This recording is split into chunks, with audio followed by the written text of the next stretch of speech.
Hello, everybody. Welcome to episode 335 of Spittin Chiclets, presented by Pink Whitney from our friends at New Amsterdam Vodka here in the Barstool Sports podcast family. What's up, everyone? We're coming to you early this week because we're going to have a bonus episode for you later in the week so we can keep up with all this crazy playoff action. So you guys, a nice little surprise Monday drop, and we're going to have another episode later in the week. So we're still waiting on one first-round series to finish. We'll get to that shortly. We still got three second-rounders already started up, but let's say howdy to the boys before we get cracking. Mikey Grinnelli, producer. What's going on, guys? I spent my weekend down at the lovely, lovely Italian restaurant Borelli's down in Long Island. Had some chicken parm, had some Pink Whitney, got to face fuck Frankie Borelli. Had a fantastic Memorial Day weekend. So, yeah, that's what I got. So, yeah, Borelli got the zucchini via Grinnelli. Biz Nasty, what's going on, Paul? Biz Nasty, Biz out in the desert. Relaxing Memorial Day weekend. I ended up going out meeting up Pasha and another buddy of mine yesterday. We had a little bit of fun, but nothing too crazy, man. Just trying to take in all this action. And the hockey has been incredible. We got the second round kicking off, and oh, my goodness.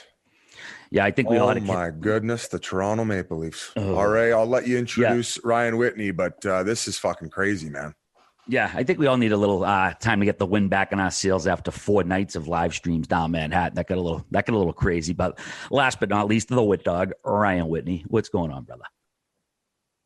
The most interested party in this Leafs Maple Leaf series is, if you remember, is Biz's long discussed foreskin, in which he claimed and promised he will remove if the Leafs don't get out of the first round. So God knows how Game 7 goes. Good luck, Biz. I'm coming off, locally, maybe the worst weather Memorial Day weekend in the history of Memorial Day weekends. Just legit 45 degrees, pissing rain, and windy as shit the whole time. Brutal. Needless to say, I had the best weekend. My brother Sean came home from San Francisco with his wife, right? So we all got together. Saturday, all restrictions were lifted in Massachusetts. We went out to dinner at my buddy Shaw's. He's a part owner at Loco, South Boston. Fat Baby owns great spots. RA's a frequent Fat Baby eater. What are you called? What would you call it? Attendant? Customer. There you go. So we walk in at 6 o'clock, dude. Mr. Brightside from The Killers, the all-time sing-along, is pumping. And it was like a party that I've never seen in my life. The whole time we're there, the atmosphere from 11 a.m. on. So at some point, Canadians, all you guys, other states, you'll enjoy this day so much. It was the best time ever. And I felt like it was like a party after we took down both world wars, like when it ended, just like everyone's just so happy. So it was a great time. The Bruins rolled, and I, more than anything, want to talk about the Colorado Avalanche. So I know we have other things to discuss, but what's happening right now, 7-1. That is one of the best hockey teams I've ever seen in one game in the playoffs. So I talk too much. That's my problem sometimes, but go right ahead, all right. Might have been the easiest bet of the year tonight, too. Loaded up on them, Colorado. If it wasn't Sunday night, regulation and puck line. Yeah. Like, were you guys involved in the over? We got to wait to get into it later, but we're going to talk about Leonard getting the start and maybe some other questionable decisions. But what are we going to kick off with, RA? First off, we do have a huge Game 7 on tap tonight, so make sure you head over to your local liquor store to find Pink Whitney in the new 375 milliliter Mickey-sized bottle. You'll want that extra smooth taste when you're taking celebratory shots, saluting your squad. Load up for the pregame and the after party with Pink Whitney. I'm busting out all the stops, boys. I got these. I got my Leaf socks ready to go. I know they need that. What's that? Your bandage for your hog? That's what he used to use when he was 12 years old. 11 times an afternoon. That's standing up on its own right now. Biz, what is up with the Leafs, dude?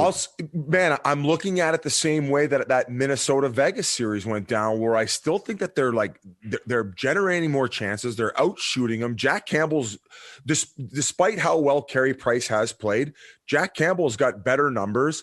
It doesn't make sense right now. It doesn't make sense how they've won the last 2 games. I mean, obviously the slow start in Game 6, and finally the Habs power play ends up executing. I don't think they had a power play goal up until that point, and they get 2 in that game. Now, Marner and Matthews are taking all the heat right now. It's actually like it's pretty brutal. And I don't know if, I guess you could say it's warranted. I talked last podcast about the fact that Marner come playoff time, I think like that split second hesitation is what's killing him right now. And I think that you could tell his confidence is maybe getting beat down by game by game by game. I think he's got 5 career playoff goals in 31 games. So we all know it's harder to score come playoff time, but he's got to end up finding the back in that. But not only that, he ends up taking that puck over the glass penalty. Now, here's a little fun stat for you, Whit, that I ended up seeing online.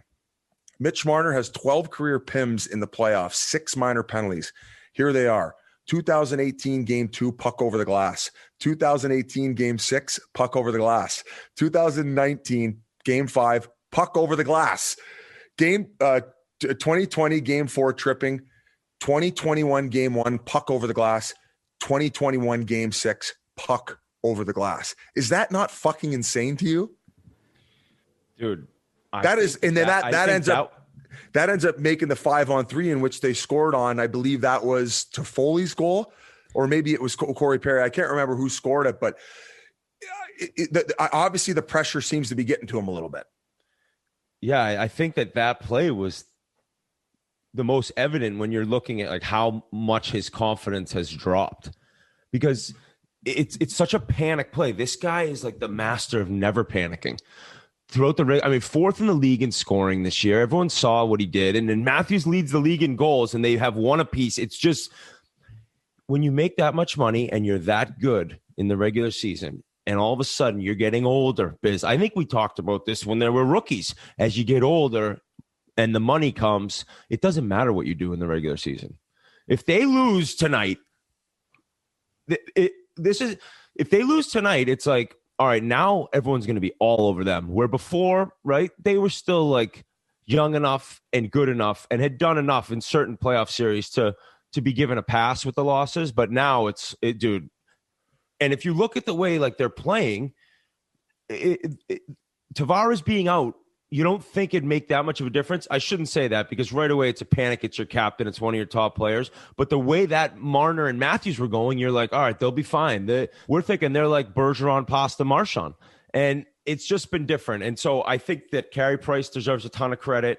This is without Montreal's D getting any points in the series.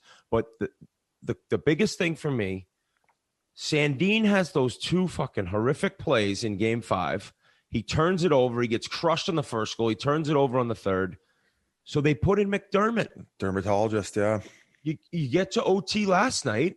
He has the puck on his stick. It's just glassing out, man, to the middle of the ice 15 minutes into OT. And he tries this spinorama, loses the puck. It's in the back of the net. It's like they're giving away goals. And I do agree, though. I think they win tonight. Yeah, so they have 1 goal combined actually with. So they've had 59 shots in this series, 1.7% shooting right now. In the regular season, they had 16.1% shooting on 61 goals combined. So you got to think at one point the levee's going to break, right? They're getting the opportunities, they're getting the shots. And I mean, with the way everyone else seems to be playing, I mean, William Nylander has stepped up. He only had 3 goals in his first 25 playoff games. He had 4 in his first 4 in this series. He's been carrying his weight. Spezza's been playing out of his mind, given what expectations were coming in. On waivers at one point. On waivers. So overall, you're looking at how they're playing, and I still think that and this is without, I don't know if Deneau has a point yet in the series. I don't know if Gallagher has a point yet, and I think Josh Anderson has 1 assist. So if you look at the whole realm of all the stats and the analytics and who's playing better and who seems to be dominating the play, you got to imagine that the Leafs go into Game 7 and they win it at home. And then here's another one for you guys. The Maple Leafs have now lost 7 straight potential series clinchers, tied for the 2nd longest streak in NHL history. Leafs are 12-12 all time in Game 7s. They are 7-1 at home though in Game 7s, tied with the Rangers for the highest all-time winning percentage on home ice in Game 7. So all signs lead to the Leafs winning this one, and I hope that it's a hurdle that they can get over. And I think that it's just gonna it's gonna take a massive weight off their shoulders. And why the fuck are you laughing? The clip that they can throw together of me saying they're winning tonight and you doubling down your forzy and saying they're gonna win tonight, and then as RA is gonna speak right now, he's got the Canadians in a bet. He thinks they're gonna win Game 7, and he's gonna look like the genius if it does go down. I think I'm the only media person in North America who actually picked them. And I mean, yeah, it was probably a 5% of a troll pick, but I gave my reason. And this is what this team does. I do have a money line bet on them. I'm going to read you a couple here, Biz. Montreal became the first team in NHL history to surrender a multi-goal third period lead in consecutive games while facing elimination and win each contest. Just the ninth team in history to win 2 straight in overtime while facing elimination. They just kind of pull this magic shit off regardless of what's going on. And we got to give full props to Carey Price. I mean, Campbell's been great for Toronto, but Price has been better. Price had 13 saves in that overtime. When Kotkaniemi scored the overtime game winner, that was just their second shot of overtime for Montreal. Also, the Leafs, 0-6 in elimination games since 2018, where they would have advanced. 0-7 when trying to clinch since 2013. Outscored 31-16. Power play putrid. Penalty killing putrid.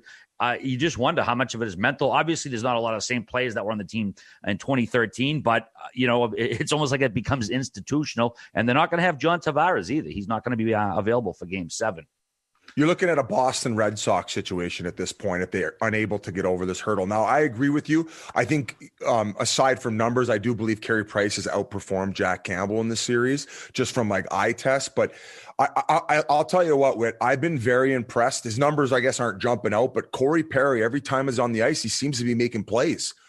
He just is so comfortable out there, of course, with the playoffs is his style too. Yeah, it's his style, man. It's just the game seems to slow down for him, and he's looked tremendous. And he's a big reason why they're playing so well. But oh my goodness, the fact that this is even happening it couldn't have worked out better for hockey drama. Biz, give me your face reaction when the 2-on-0 broke down from the opposing blue line. Oh, well, first of all, Galchenyuk gets inserted and he was tremendous. And then I saw a couple tweets after, he's working undercover. Or what's the term, RA? Oh, yeah.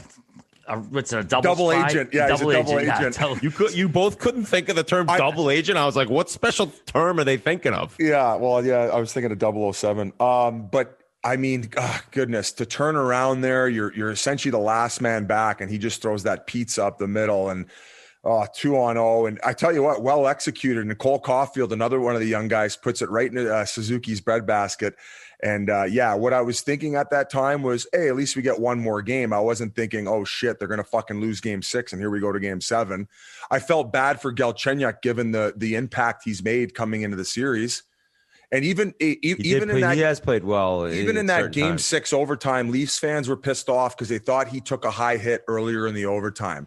I don't know what defenseman it was who came over and got him and ended up getting him hit him pretty. I thought it was a bit of a high hit, but sure enough, later in that period, they go down and Kotkaniemi. Is that how you say it?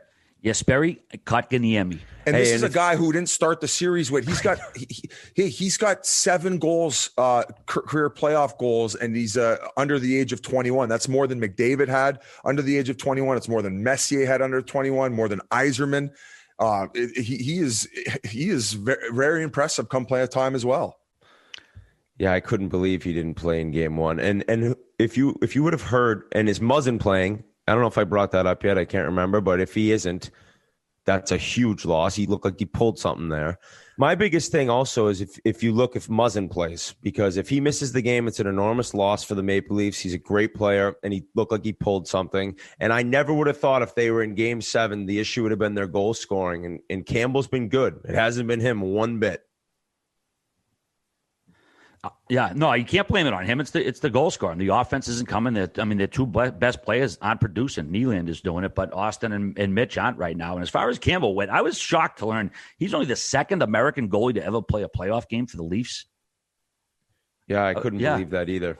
That was kind of a shocker. It's also going to be the first Game 7 between Montreal and Toronto since the 1964 semifinals. And one more stat, too. Kotkaniemi, Suzuki, the last couple games, they became the first team in NHL history to earn consecutive overtime victories in a postseason with each game winner scored by a guy 21 or younger. That never happened before, back-to-back guys that young. So, and Keefe scored, I don't know if you saw it. He said the games have gotten harder. Montreal's played better, and we haven't dealt with it well. So, and aside from the drama, though, I will say it was probably one of the more boring series. Like, I ended up watching Game 6 of Leafs and Habs. I missed the first game of the Islanders in Boston because I was out when I was watching it, so I couldn't have 2 screens on. But I mean, that Boston game looked like it was an absolute blast and way more high flying and intense than maybe the Leafs-Habs one. It just seems like it moves a little bit slower. I hate to beat on this drum, but watching on TV with fans is fucking different, man. Yeah. Oh, yeah. Although it was good to see Montreal did get fans in the building. First time they've been in a building. Yeah, I know. They were loud as months. shit, too, but they should have put them where you could see them, I thought. They still, you couldn't really tell they were there. I mean, you could noise-wise, but they didn't have them in seats that they're trying to keep them away from the players. And now I guess the other big story going into Toronto is they asked if they could get fans for the Game 7, and the Ontario government said no. So people are obviously upset about that. No, not just fans, Biz. They said no. It was vaccinated healthcare workers. Correct. And they fucking said no. That is one of the most bullshit thing. The no golf earlier and then this. Ontario, you guys are fucking down. And I love the people of Ontario. Yeah. Yeah, Canadians are bummed down out bad. these days. You guys don't deserve this shit. What is going on up there? Doug Ford is putting the strap on. And Doug Ford sounds like a Chris Farley character from Saturday Night Live. That's who I think of when I hear the name Doug Ford. Too bad his brother wasn't still around. There would have been no rules anywhere. Yeah, they're related. Rob Ford, that's his brother. That's Rob his Ford brother. and Doug, they look like twins. Oh, this is hilarious. You didn't know the Fords were brothers. Yeah. Oh, geez. Yeah, we're not a political podcast, so we'll move on for you. I mean, Rob Ford is just a character. You didn't have. I don't know how this is political, but all right, it's not. No, I meant as in we don't need to dive into it, but yeah, it's quite. You don't think people love hearing us fucking talk about this? All right, let's talk about the Fords. No, I'm ready to move on. But how many people in Ontario are fucking? This is the opposite of Rick and Red Deer. They're fist pumping us in Ontario right now. Yeah, that's true. We're backing all these people. Yeah, people. Vaccinated healthcare workers can't go to the fucking game, dude. Yeah. A lot of frustrated people up there. We tweeted last week we'd done New York City. You know, the first day Manhattan kind of opened up. It was awesome. It felt like, we had America back for not for a day, for the whole weekend. It's making people happy, and it's fucking great. And the more cities that can get open, I'm sorry, it's fucking good for people. And one other sign too. There's a couple Twitter feeds. There's one here in Boston. It's at Stacos, STACOS, and he just follows the police radios all night and tweets updates. Last night between midnight and 4, I was fight Faneuil Hall, fight corner State Street, then fight here. I was Boston's back, baby. No, there's this thing going on. There's this thing going on, RA, around here. I don't know if it's TikTok, younger kids, but there's fight clubs going on at different beaches. Yeah, they're meeting up Hampton Beach in New Hampshire, down at a beach in Plymouth, I think. They don't even know the first rule of Fight Club either, huh? I know. You can't announce it on TikTok. Fucking Zoom is everything for clout. That's the new generation. Shake fist at now. Oh, shit. All right, before we get to the rest of the North Division, we do want to mention our guest. He's going to be coming on a little later after we talk playoffs. He played for Toronto, and he also played for Edmonton, who we're going to get to shortly. Grant Fuhr, Hall of Fame goaltender. We talked to him about a week or so ago. Great interview. We'll get to that, like I said, a little bit later. But we want to put a bow on the series that did end. And this was the upset of the first round. Not so much that Winnipeg beat them. I mean, nobody picked them on this show, and not many other shows picked Winnipeg to win, but they swept them. I mean, an absolute stunner. Here was the one thing that jumped out to me. Connor McDavid hasn't drawn a penalty in the last 2 playoffs.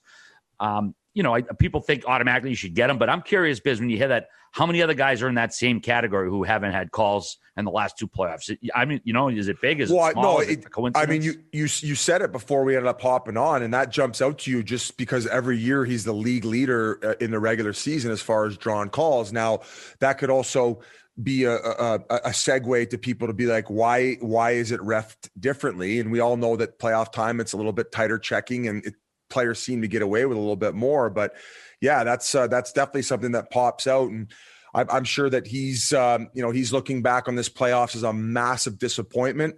I know in his post series comments, he said, the team's going to have to figure out how to make some moves and improve this roster, because as you saw, Winnipeg had depth, especially up front. I mean, we mentioned the back end, but as far as the forward group, you saw it in that last overtime. They basically had to run 2 lines with. They could, and then Winnipeg had 3 cranking, and you could tell the level of play, and you could see how fatigued McDavid looked. He couldn't beat guys one-on-one like he was doing in the regular season, because you're out of gas by that time, especially playing against the high-level talent that you meet in the playoffs.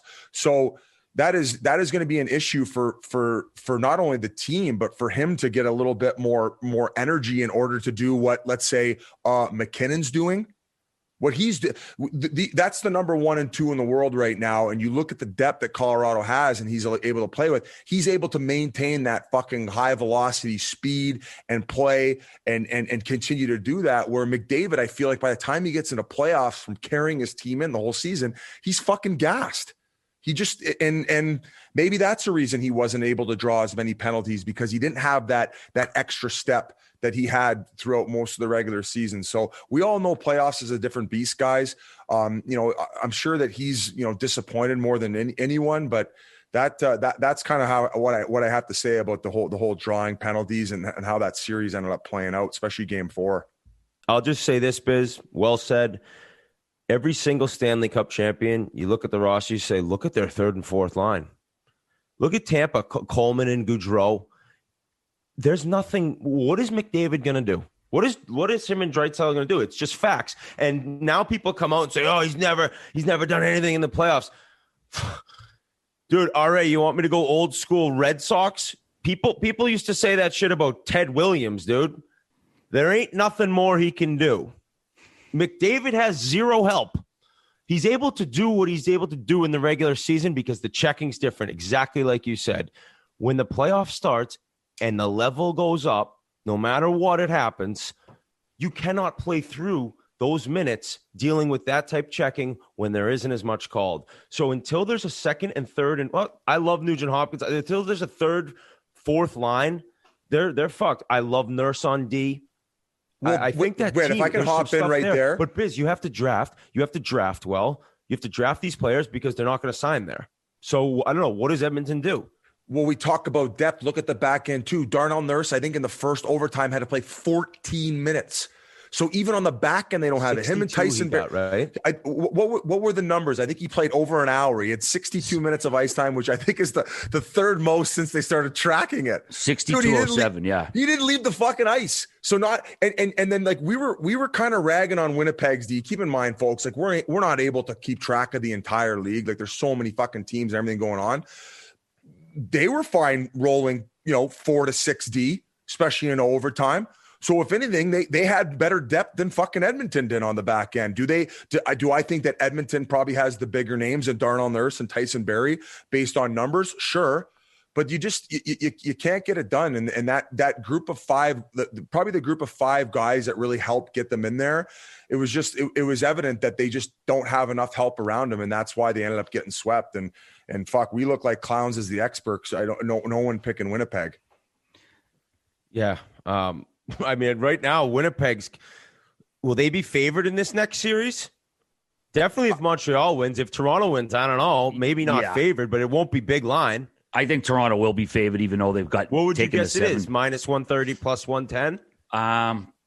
Yeah, they probably would be 5.5, 6.5. Maybe. I mean, then against Toronto, so they know they'll get a lot more action, so it could be close to 150. But I mean, I don't think that doesn't mean they're that big of a favorite. But, and it was Hellebuck and to have like incredible stretches of the season of him being as poor as he. I mean, I don't know. He's not like he wasn't horrible, but he wasn't one of the best goalies in the world. And then he just fucking turned it on. No one looked better in the first round in net. Yeah, 9-5-0. Oh, sorry, Biz. And Sorokin was sick. I know we covered a lot of Edmonton and their downfall. We're going to be able to talk about Winnipeg plenty in the second round and pump their tires, but I think that they're licking their chops. They're going to be well rested, just like we saw Colorado. The age-old question, Biz. Rest versus rust. Yeah, bees in Colorado probably put those to bed the last couple nights. Bingo, and that's kind of what I was alluding to. Now, who else are we moving on to now? What's the other quickly, series? just quickly before we move on. Sorry, we got a few other things here. When you mention the ice time that Nurse played right away, you got to mention, who's number one? Who's number one, guys? Say who number one was. Well, it was Seth Jones. All we're saying is that there's a report today that he told the Columbus Blue Jackets he will not be resigning there. So we don't have anything else to say besides we're sorry, Jackets fans. You got a fucking hell of a little group you're growing there. fan base wise, and you're going to lose this guy. That's a huge kick in the dick. So go ahead, RA. Yeah, I was just talking about Hellebuck, a 9.50 save percentage, 1.60 goals against. Also, we got a great quote from Blake Wheeler. He took a shot to the Nads. He said, "I got 3 beautiful kids. We're not having any more, so what the hell?" After he went to block a shot. Hey, that's playoff hockey. That's playoff hockey. Take my dick. Yeah, Fuck, I'm about to lose mine too. Keep mine. I'm about to lose mine too. I'll give you my Wheels. foreskin. Oh, shit. Also, too, I fucking foresies as long as the Leafs playoffs drought, for crying out loud. 67 goddamn years. Oh, and these guys. Yeah, absolutely hilarious quote from Blake Wheeler there. Funny stuff. Also, congrats to Donnell Nurse and his fiance, Michaela. She gave birth hours after the game, and never mind his 62 minutes, boys. She was in the hospital for a day and a half with contractions and, all the stuff that comes with being a pregnant woman. So she gets the first stop for that day. I don't care how many minutes he played. So congrats to them on the birth of their first child. Also, too, as far as Edmonton, man, I think Kenny Holland's still picking up a little bit of Peter Chiarelli's mess because, that's not a cup contending roster, but we'll keep our eyes on that this summer. And unfortunately, more dickhead news. Like, we hate to bring it up, but we have to. Ethan Bear, I know he had a turnover in one of the games, and just idiot racist trolls talking shit online and, upset his wife, and she put an Instagram post about it. And, all his teammates made posts and rallied around him. And, he come out and made a statement. It's just so fucking stupid in this day and age that we still got to deal with it. But, it's the internet. I almost wish we could just ignore it and not even feed into it. But unfortunately, I don't think that helps either. Scumbags. Yeah, no, it was a nice statement that he put out. He stood in front of the camera and had some great words. We should actually play the whole clip. Hello, everyone. It's Ethan Bear here in Rogers Place on Tree 6 territory, home of the Edmonton Oilers. We just came off a hard-fought series. We didn't get the result we wanted, but the guys all left it all on the line. As you've known, I've been subject to racist behavior on social media, and I know this doesn't represent all Oilers fans or hockey fans, and I greatly appreciate your support and your love during this time. I'm here to stand up to this behavior, to these comments. I'm proud of where I come from. I'm proud to be from Ochapo's First Nation. And I'm not just doing this for myself. I'm doing this for all people of color. I'm doing this for the next generation, to help make change, to love one another, to support one another, to be kind to each other. There's no place for racism in our communities, in sports, or in our workplace. So I call on all of us to help make change and to end racism. We all deserve to be treated fairly. And at the end of the day, I think we'll get there. Well said by somebody who doesn't fucking deserve any of that. And you are such a piece of trash if you're writing that to somebody. This is a guy who came in as a 7th defenseman last year in training camp and is turned into a top 4 NHL D. And he's worked his bag off to get where he is, and one turnover and he's got to deal with that. Absolutely ridiculous. So let's try to ignore it. Fuck them and move on. The internet needs a godfather, so people are afraid to do shit like that. So they hold people accountable. You know what I mean? Biz? Oh yeah. It's like having that's why old neighborhoods with wise guys were good, because people didn't act up. Nobody robbed old ladies from their purses when you had a fucking godfather around. But that's right. Anyways, yeah, fucking idiots online. We deal with them all the time, and it's unfortunate. But all right, guys, we're gonna get serious here for a second. Again, the last year plus has been hard on a lot of people, and that's why we're doing something new and partnering with our new sponsor, BetterHelp Online Therapy. At Barstool Sports, we truly love and appreciate all our listeners. Without you, none of us would be able to do what we love to do every day. So once in a while, we try to bring you something good. Maybe it's for you, maybe it's not. A lot of us take care of our bodies, but with as tough as a year as it's been lately on many of us, we also want to think more about taking care of our minds. And BetterHelp is customized online therapy that offers video, phone, and even live chat sessions with your therapist, so you don't have to see anyone on camera if you don't want to. It's much more affordable than in-person therapy, and you can start communicating with your therapist in under 48 hours. Join the millions of people who are seeing what therapy is really about.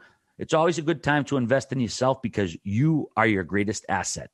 This podcast is sponsored by BetterHelp, and our listeners get 10% off their first month at betterhelp.com/chiclets. That's BetterHelp.com/chiclets, CHICLETS. take care of yourselves out there, folks. All right, moving right along. We're going to go to I think it was the Central Division this year, even though it had a shitload of South teams in it. Tampa, Florida. Just wanted to put a bow on that one. Spencer Knight started the last 2 games for Florida, and he acquitted himself pretty well. He won the first one, lost the second one. I mean, Tampa Bay was just a steamroller on that game 6. They kind of chewed Florida up and spit him out. But, Biz, I'm not saying that Q would have ever started Knight or that he should have even. But if he did, man, you do wonder how this series would have played out, given the numbers that Dreja and Bob produced and how good Knight was in the 2 games. I don't know. It went 6 with that bad a goaltending with the kid in the whole time. Might have been a lot closer. Yeah, also the goaltending carousel. Sometimes it might fuck with the guys in front of you, and especially like the way that they may play the puck behind the net, the way that they communicate. So not having that type of comfort and not knowing who's going to be between the pipes. And I get the fact that they probably had to justify giving Bob the start to say, hey, it's a new season here. Maybe this guy we've paid a lot of money to, it can hit the reset button. He can have a great series. He can end up beating Tampa, and he can get back to his old ways to when he was winning his Vezina. And, I thought in that first game, I don't think he necessarily played terrible, but what he let in 5 goals, it's just, you're hoping that the guy that you're paying $10 million to can end up standing on his head and stealing you one. And it didn't happen. And it's kind of been this way since he's moved over. And I think that they've kind of gave him every opportunity in order to see if he can get back to where he was. And he's just been unable to. So the positive news for the Florida Panthers is they have 2 young studs coming up. The tough news is how are they going to find a way to get rid of that contract in Bobrovsky? And I would imagine they're going to have to give away some assets in order to do so. So listen, congratulations to the Florida Panthers on a very successful season. It's great to see Southern hockey markets like Colorado and Florida flourishing.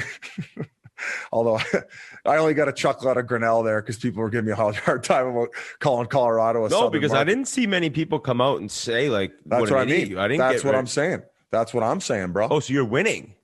You said you won that argument. No, I think that I was just chirping myself there, but no, it's, they ran into a juggernaut and Vasilevsky has proven himself to be the best goaltender on the universe right now. And they just weren't able to figure him out either. He was so nasty in game 1 today or yesterday, excuse me. I like Carolina played good. Carolina deserved to win that game. He was sick. So Vasilevsky, they're Tampa and the Avs, I believe, are above everyone else. I think they're the 2 best teams in the league. I think Boston could make an argument, but I think if Boston played either one of those teams, they're underdogs in Vegas. Yeah, I would agree with that. Florida, I mean, they made some strides this year. I mean, but it's still been 25 years since their last series win. But like you said, Biz, it was nice to finally get that rivalry 27, 28 years in. They finally played each other in the playoffs. And also, Bobrovsky, last game of the year, he doesn't even dress. He was the 3rd goalie. I mean, obviously, we'll see what happens. I thought they should maybe buy him out. But when I did the calculations, it's like, yeah, they're probably not going to. It's probably not the right move. He'll be like now. Mario. He's going to own part of the franchise.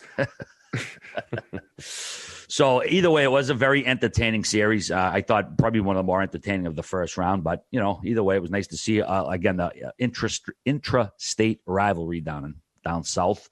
The other series in that division, Nashville, Carolina. This was a great one. 4 straight overtime games. Carolina came back to tie, then win both games 5-6 in OT. Game 6 was the only game that was won by a road team. Just a wild, entertaining series. UC Saros, man, I mean, as if we didn't know already, Nashville has their replacement for Pekka Rinne. He's just been outstanding for 14 months now, but he was stellar this whole playoffs. Either way, Carolina moves on. What notes did you have from this, Biz? Okay, so going back to earlier in the series, Rob Brindamore, who I think even in the past, he's been pretty vocal about officiating at some point. And I thought that he felt that earlier in the series that they were getting a little bit of a disadvantage on officiating. Now, Hines was asked, I think after game 4 or 5 about it, and he didn't seem to think that it ended up having a factor in it because people in the media seemed to notice that they felt that Carolina started getting more of the calls. Now, this is another series where we had the goaltender interference issue, although it did end up getting affecting Carolina as opposed to the other series between Minnesota and Vegas.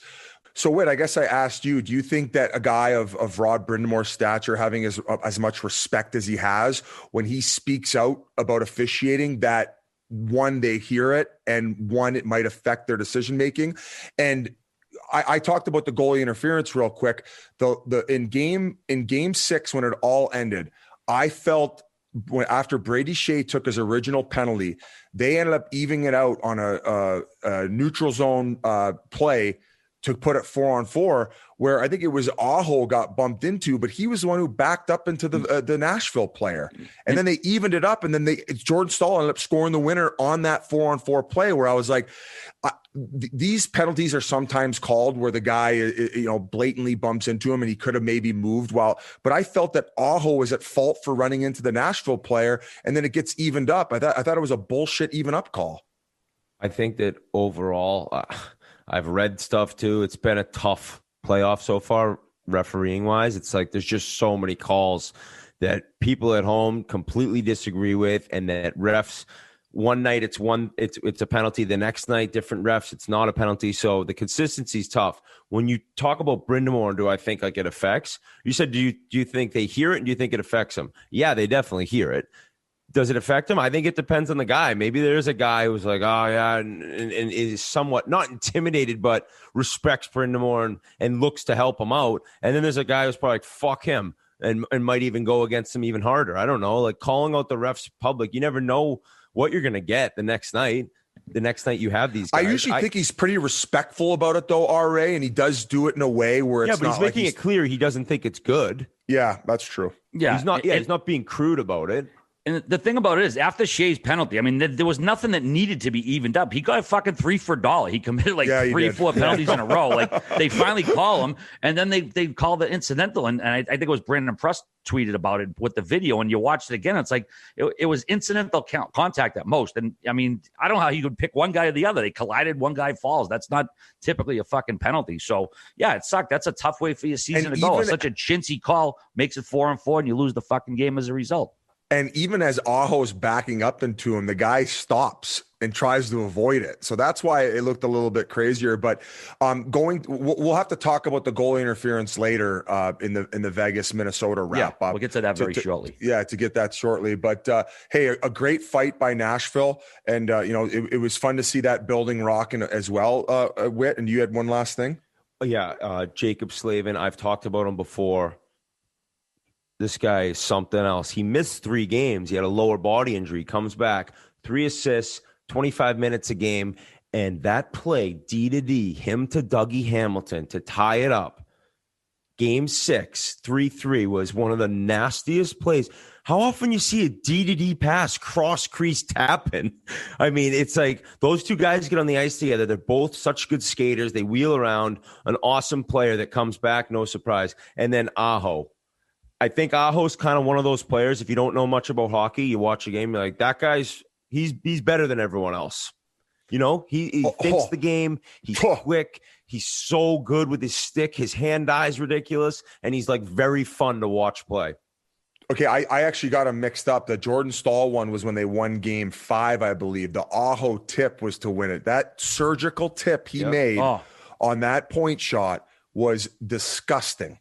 That was like the most subtle tip I think I've ever seen on a goal. Just like barely moved his stick. Is just so, and he was doing exactly, he was trying to do exactly what happened. Yeah, I mean he just has the hands that not many players have. So I like Tampa in that series. I did pick them, but I think it's going to be a hell of a series. And the first game was awesome.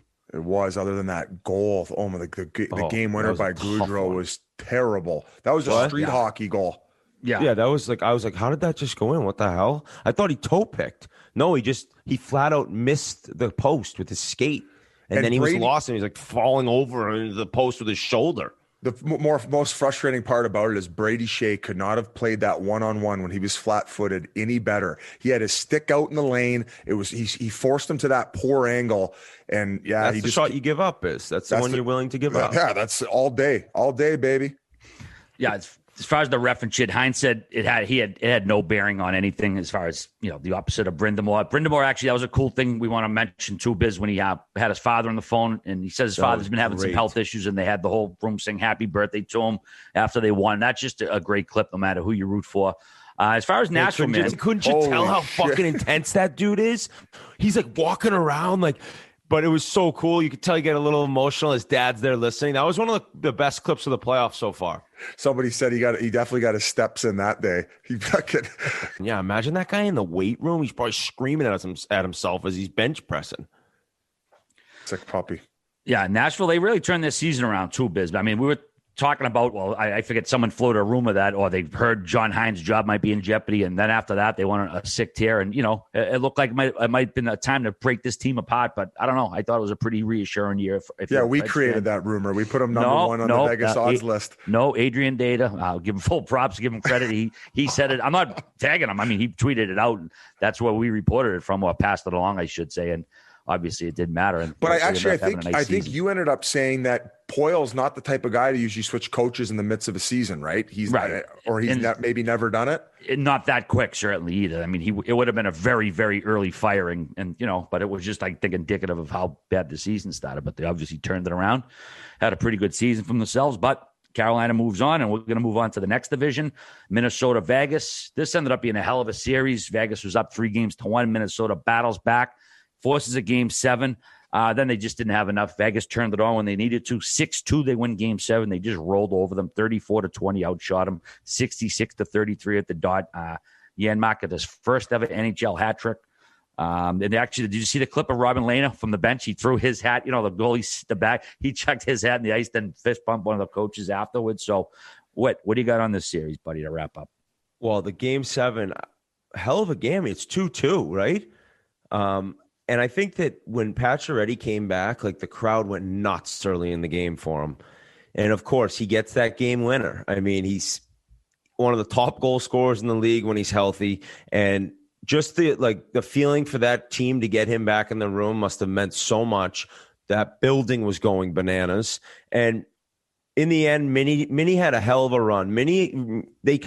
One player, it seems, changed things. I think a GM and then Kaprizov coming over and having the season he did, it's a different outlook there right now.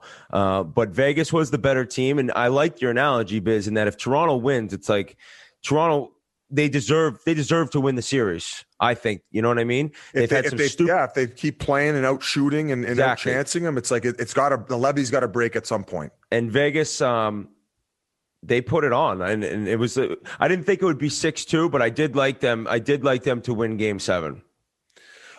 So you talked about some of the inconsistencies in the officiating with maybe some of the penalty calls. The goaltender interference one this playoff has been an interesting one, and we saw 2 examples of it in this series where Minnesota ended up getting hosed, and then Vegas ended up getting hosed. We talked about the first one, which was Marcus Foligno interfering with Fleury. I thought it was a nothing burger. I thought that Fleury might have came out on the right side to initiate contact. Whatever, put it behind us.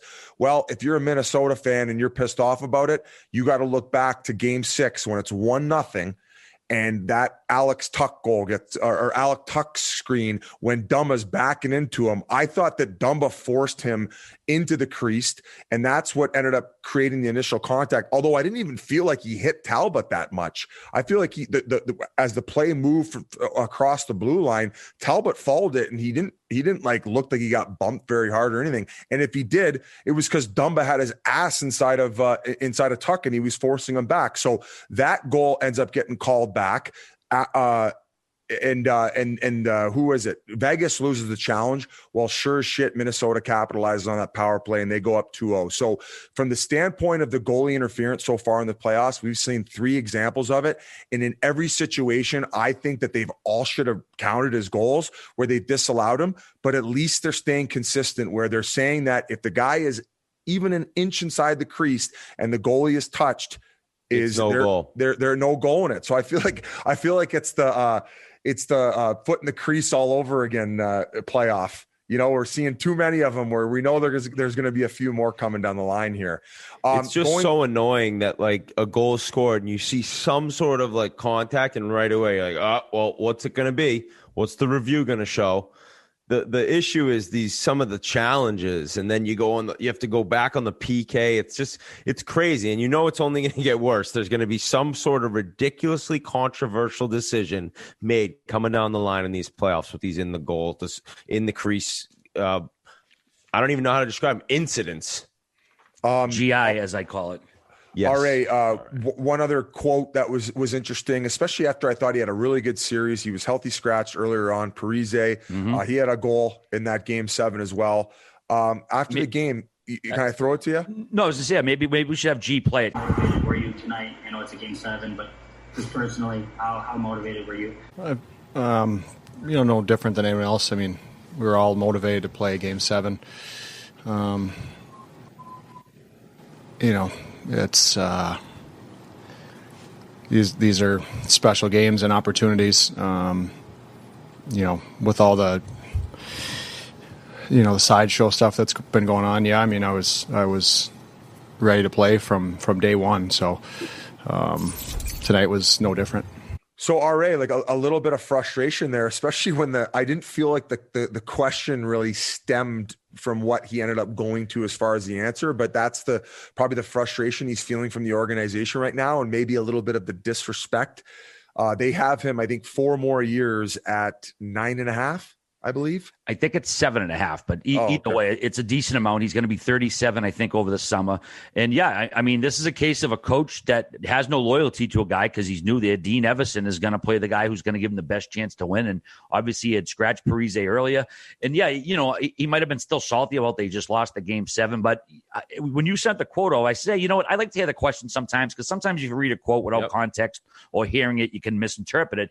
But then you sent it over the question. I'm like, yeah, he definitely sounds salty here. Like he went out of his way to bring that up. Yeah, exactly. He could have just answered the question, and then he said, with all the sideshow stuff that's been going on, I've been ready to play since day one, nothing different. And, I'm sure he's curious about his future, but he does have, I believe, a full no move clause, so he doesn't have to go anywhere. But I don't think he's going to want to play for Dean Everson anymore, so we'll see what happens there. But I don't know if it's going to be the end of the road for the guy, but that's a huge part of that franchise. And like I say, a new coach comes in. Billy Guerin didn't sign him, so there's no, quote-unquote loyalty in that regard. So I don't know. I'd be surprised if he's still there. If they could ask him to waive to go to Seattle. I mean, other than that, they'll threaten to bury him in the minors because, if he's not starting from the playoffs, why are they going to want him next season? I would imagine a guy who has a quote like that after the game would be okay at this point getting moved as long as he had a little bit of the decision in it, because it sounds like the relationship has fizzled out. Yeah, to be saying that like immediately after the game, you know what I mean? that close to the game ending, it's like, all right, I think fuck you. You're cool. Fuck you. I'm out.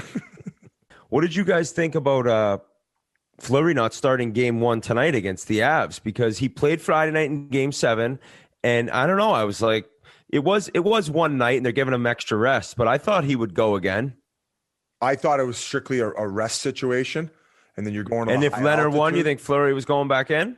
Yeah, so that's the question I had. Like, what if he puts up a shutout or only allows 1 goal? Like, what do you do after that? I would imagine that he would be comfortable giving Fleury back the net, given with what he did in the first round. But I was actually surprised after the game where I think it was game 5 where Minnesota only had 14 shots on net and they ended up losing that game.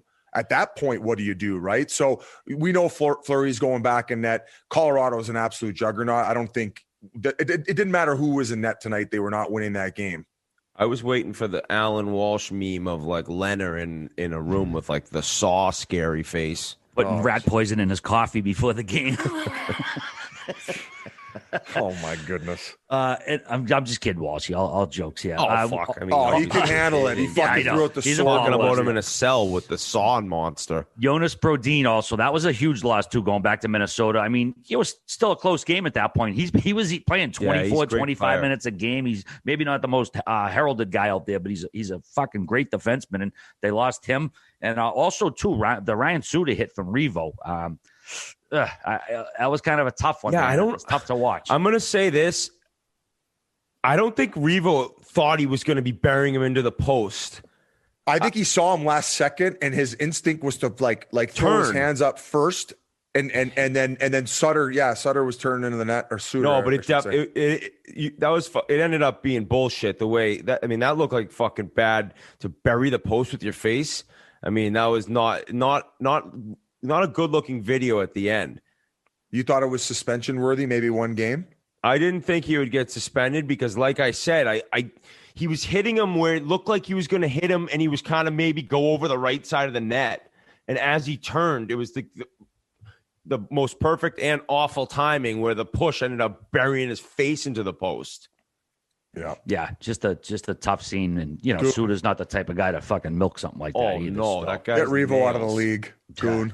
He actually had a really good first game. The fourth line for Vegas was the only one. Revo just got kicked out of game one. Oh, did he? Injured Graves. He got a match penalty. Oh no, tonight. So Graves D-man, he hammered that Janmark. And he left the game. And it was late. Right. He dropped it behind him. He's on the wall, and he kind of was still looking back at the puck, and Graves came over and buried him.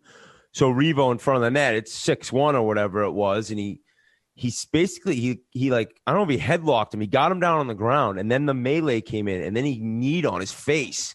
And so the kid was down. He didn't move for like a little while, and Edzo brought it up. I think it was Edzo doing the color. He's like, he hasn't moved, and then he rolled over. The trainer came on. He immediately was like grabbing his nose. So I think his knee might have been on his face, but he got the boot. And they ended up with a 9-minute power play.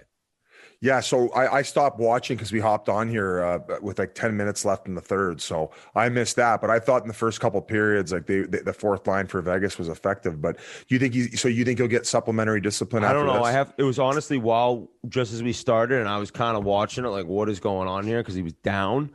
And I got to see it again. Yeah, we'll obviously keep an eye on that. And if there's more news, we'll report it on our episode later this week regarding Revo. But hey, gang, if you're looking for a wedding jewelry and or fine everyday jewelry, you want to utilize BlueNile.com.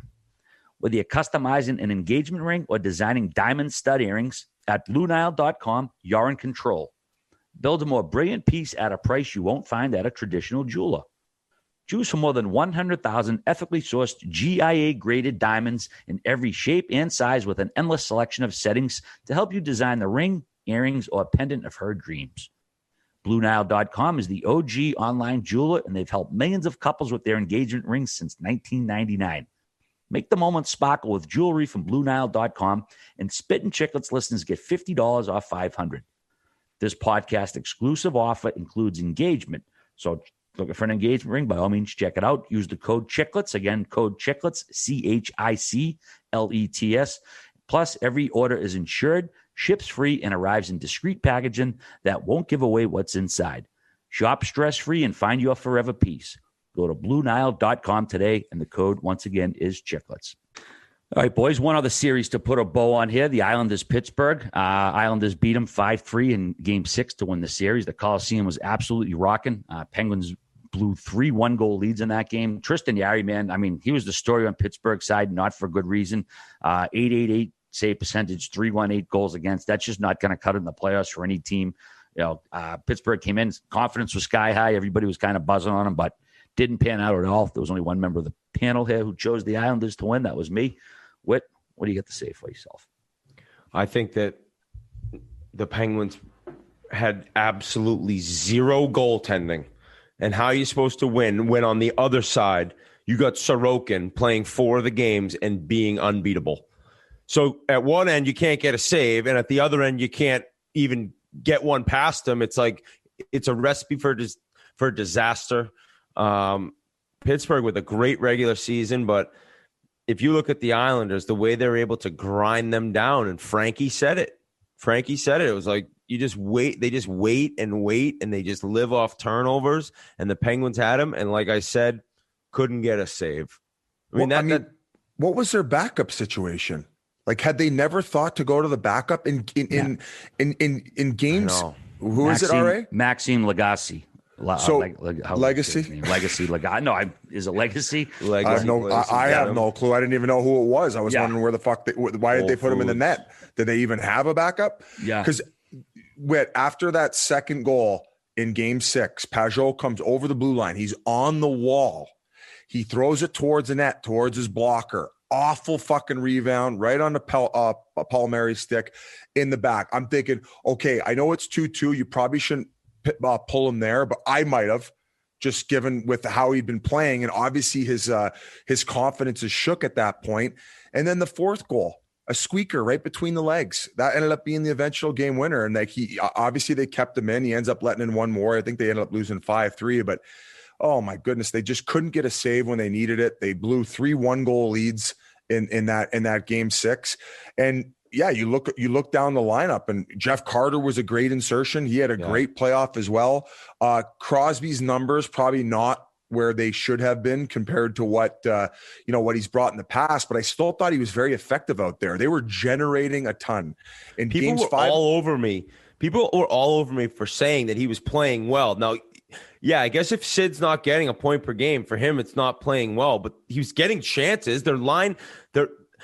Carter was awesome, but let's not forget, like, Malkin had 2 assists in the game 6, but he didn't look like himself. No, he did not look like himself all series.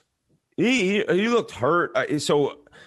Yeah, I mean, it's the same questions we've asked about them when they were swept by the Islanders and last year in the bubble. It's like, you don't know what's next. You don't know what they'll do. I'm sure Brian Burke and Hextall have a good idea of what they want to do, but without goaltending, you got no chance. And what's so crazy is, like, Murray, they keep Murray over Fleury, and Murray's not even there anymore, and Fleury's fucking amazing still. It's like, you look years down the line, and obviously, who am I to say? They won 2 Stanley Cups with Matt Murray, but it's just interesting now that they don't have a goalie, and I don't know.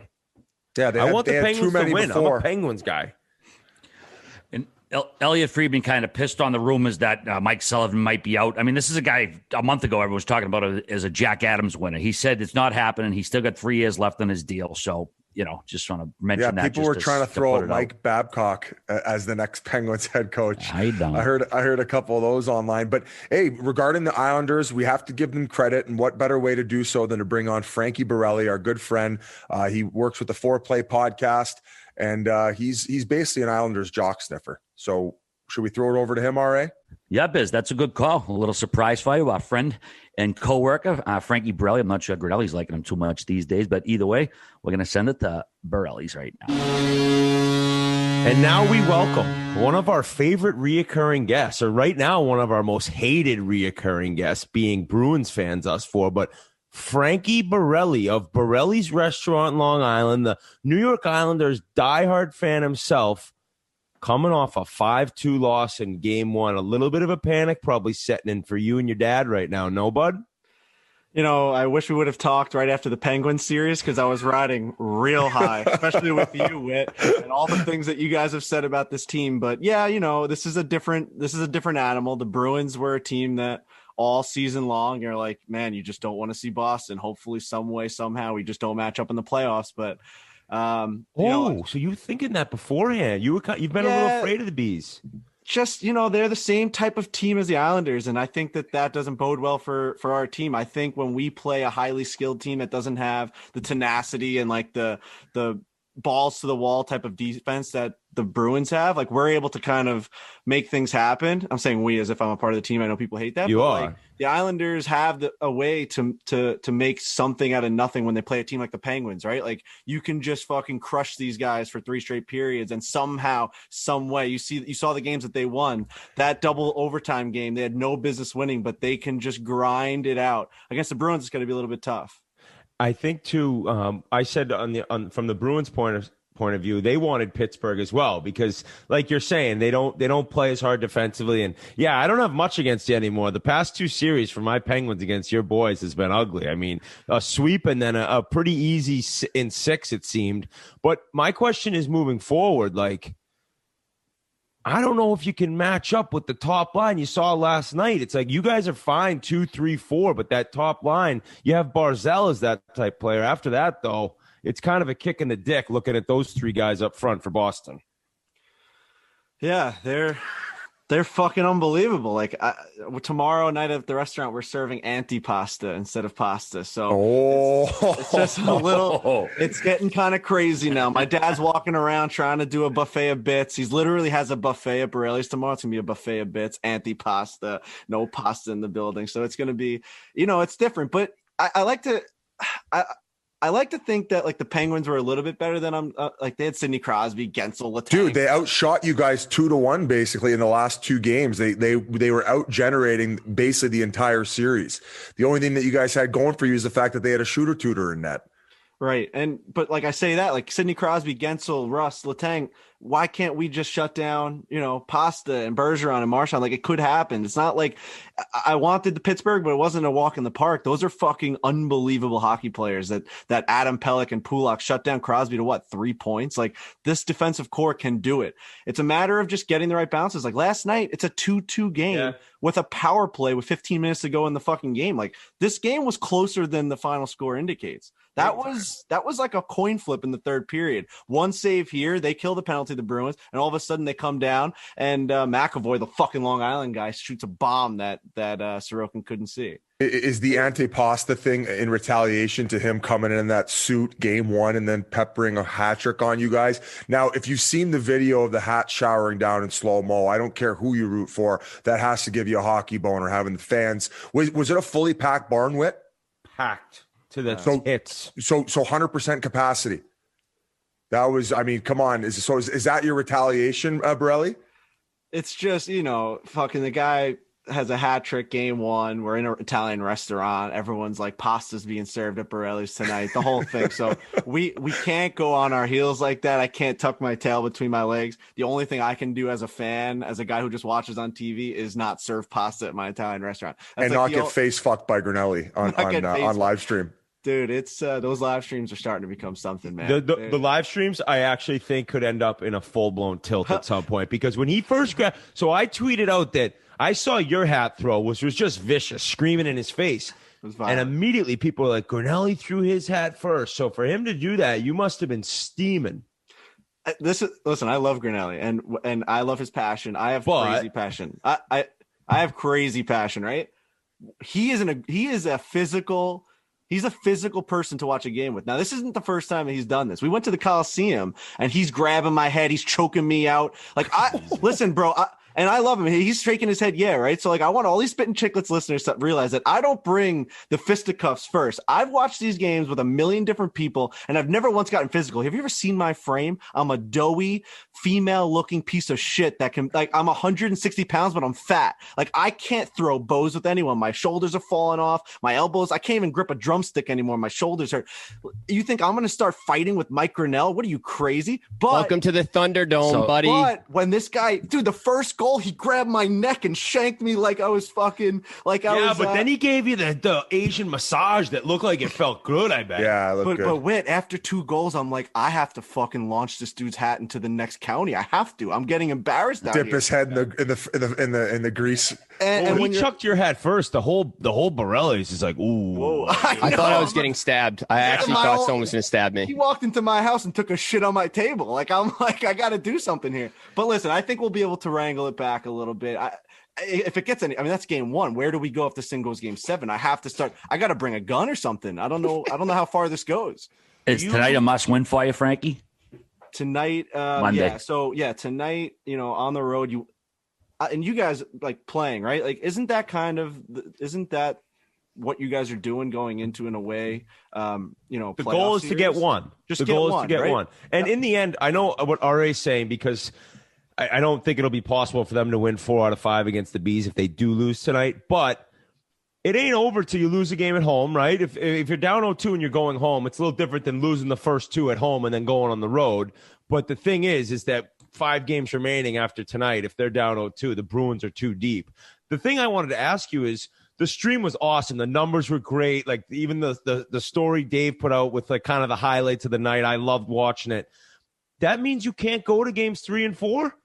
I don't know, man. Yeah, this is war. They can't do that to you, Frankie. That's especially dirty. if like that. If like, I don't want to talk so doom and gloom, but if like that's the last game at the Coliseum of all time, it's gonna be tough to be watching that in the Borelli's parking lot. Not being in the arena, but.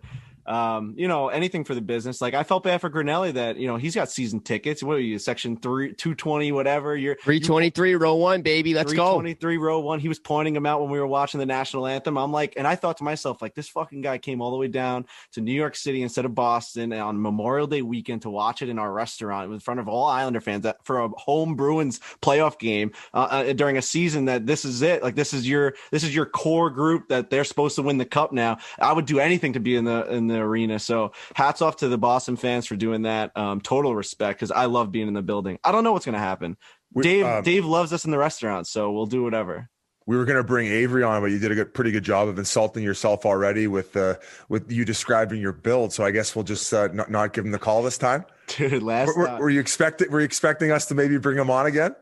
I've got a quote up here this time that says the NHL has conducted that Sean Avery is detrimental to the league or the game of hockey. I mean, I have all these quotes of all his ex-teammates and all his GMs because last time, Biz, like, you know, I love this show. I listen to it in the car when I drive to work. I stop it. And when I'm out of work, on my drive home, I restart it. I think you guys are fucking great for this game. I know a lot of fans are going to hate that, like, I actually do like this show because I think they think I'm this rogue lunatic that you guys like to just talk about how the Islanders are the fucking wild, wild west of the hockey and their fans stink and Frankie Borelli is a lunatic. But I fucking love this show. So when I got asked to go on with you guys, I was like glowing. And I'm walking around my girlfriend's house. I'm like, I'm going to go on Spittin Chiclets today. I had a little pep in my step. I'm literally walking and talking to you guys. I thought we were going to talk about the Coliseum and the playoffs and like how the atmosphere is crazy. And 2 seconds in, I had nothing prepared. 2 seconds in, all right, we bring on Sean Avery. I'm like, whoa, whoa,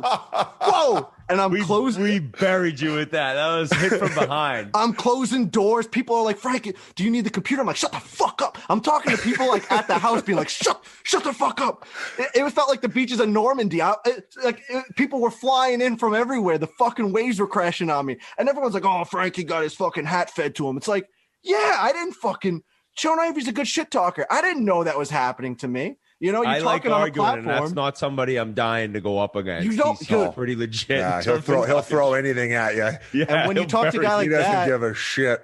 It's almost like you, like when you talk to a guy like that, like you're just gonna lose no matter what. You got this legions of fans that no matter what you say, you get fucking buried. So yeah, you guys fucking killed me on that one. That was fucking hilarious though. Just the hitting you from behind, having no clue.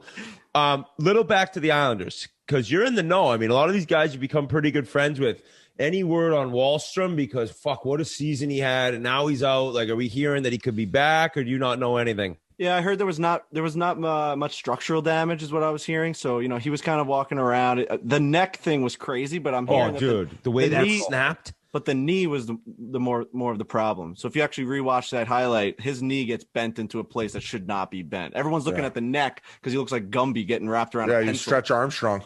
Oh, it was crazy, but his knee is a problem. Wallstrom's he's a firecracker out there, man. He was playing really well in that Penguin series. He took a lot of penalties in the Penguin series, which I thought Trotz was going to give him because when you start taking dumb penalties, he sat Matt Barzal for 2 straight periods before because Barzal's taking penalties 200 feet away from his own net. And I thought Wahlstrom for sure was getting the axe, but he kept going with him because he's got that run and gun type of offense that this team needs. Another guy I got to ask you about, considering you are a true insider. For people who don't know, who the fuck is Adam Pelech and how did he become so good at hockey? Dude, he's just – and Grinnell, what's his numbers? What's his contract? This guy's making sub $2 million this year. How long has he been with the Isles? Like, was he in Bridgeport? Like, I don't even know his come up and everything. So it's been a couple of years, and obviously his contract's up this year. So it's going to be like you got to fucking write the checkbook for him. Yeah. One of the reasons Lou's going to waterboard him to fucking sign another fair deal. One of the reasons why we lost Devon Taves, who I'm watching in this Colorado series, I mean, the play he just made on that first goal for the Avalanche, like catching that puck at center ice and just going end to end, he's unbelievable. I hate losing the guy that I wore that turtleneck to his wedding. But, I mean, when you know that for that reason you're going to keep a guy like Adam Pelech, hopefully. This guy, when he was out last year, he popped his Achilles playing pregame soccer in the locker room. How many times have we talked about that? With my buddy Curtis McLean, who I played with, who was playing with the Islanders in his like first couple games in the NHL, did the same thing with the Islanders. Sounded like a gunshot went off, he said, in his fucking head. And this is when the Islanders were hot. Like they just came off winning like 17 games in a row. They're rolling into the playoffs. This is before COVID stopped. And then the Islanders lost like 7 or 8 games. They got Pajot in the trade deadline. They didn't win a game because Pelech's out. We get the stop, luckily, because, you know, how many months went by? 5-6 months. He was able to rehab, and he comes back for the playoffs. The Islanders go to the Eastern Conference Finals. So that's the kind of guy where once he's out of the lineup, I mean, you could see they had so many holes in that defense. One guy makes a huge difference. So Adam Pelech is, I think, the most valuable player on the New York Islanders, which is kind of a weird thing to say, but because you have Matt Barzal, Eberle, but fucking man, that guy is huge for us. I'll ask you this: like, I from the games I've seen, I don't think Barzal has made the impact that maybe I was expecting so far in the playoffs. Obviously, they get past the first round, so it's one of those. It's kind of like if Marner and Matthews at the least get by, it's like, oh, whatever, everybody forgets about it. Like, is there maybe an injury there, or is he just out of rhythm right now? What's the case? I don't know. It's hard because his whole career he's had success so far. The year he comes into the league, he doesn't make the playoffs, but he wins the Calder. Then he goes on to they sweep the Penguins. In the second round, they get swept by the Hurricanes, but he makes it to the second round of the playoffs. Last year, he makes it to the Eastern Conference Finals. This year, he just beats the Penguins. And so it's like he's invested in this team. I know a lot of people say you got to get Matt Barzal off the island, and he could be so play a small more style that might suit him somewhere else. But that's the point I was just going to ask you guys is like, you have all this success, but a guy like Trotz makes these guys play a defensive game. And we've heard it from the players. We've heard it from other opposing players. You guys have noticed it watching games. Like, do you think that's hurting him personally? Like, sometimes it looks like he's not invested out there, like into that system. But then you look at what I just read off and it's like, it's working. So I think it's the personal gain, or does he want team gain? It's the tales all the time where I'm sure he loves winning, but there's definitely got to be moments where he's like, I can do so much more that I'm really not allowed to do here. And he actually gets more leeway than other guys because of what he can do, because he'll make certain plays and you're like, oh, dude, that's getting another guy on the Islanders bench. So I think he loves the aspect of him being on a good team. But when you look around and you see guys that you're better than around the league and they get more numbers, or I'm sure there's times he definitely gets frustrated. That'd be my guess.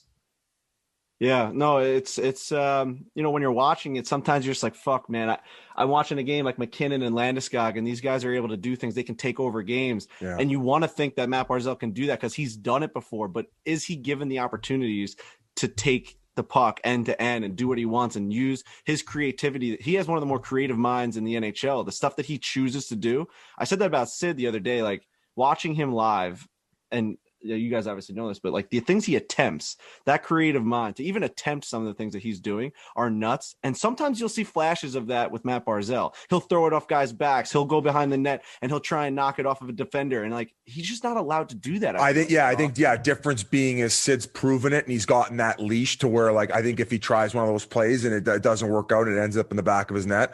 I don't think Sullivan's going to be sitting him down for many shifts. Let's put it that way.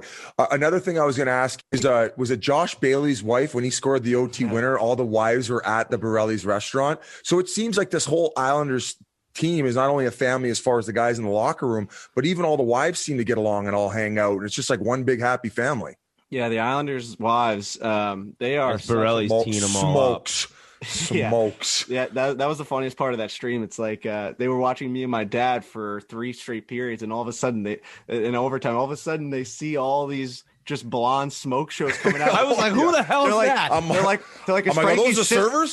Yeah, they're like, who's popping out of the kitchen? It was one after another after another. These girls are great. They go to every single game, and if they're not at the game, they're doing a watch party and they're drinking and they're coming up with the martini, and they've got the jerseys on. They've got all the jean jacket jerseys with the names on them, and the kids are bedazzled names on the back. Dude, I'm telling you, man, this team is such a family, and I think it's the aspect that Lou Lamoriello has made this a family. He was making the jackets. Well, no, I'm saying like Lou was getting the bedazzler out. He's got his bedazzler, yeah. I wouldn't be. Lou irons on the diamonds. It takes him forever. Like this team, like, they're not allowed to put up Instagram stories and all these things. Like if you notice what the Islanders do, they're not allowed to have beards. Like no one's allowed to be above the other guy. He wants them all to be like, it's play for the logo on the front, not the name on your back. And he is so serious about that. And you can see that this team really, it feels like a high school team where like they all grew up together in middle school and elementary school, like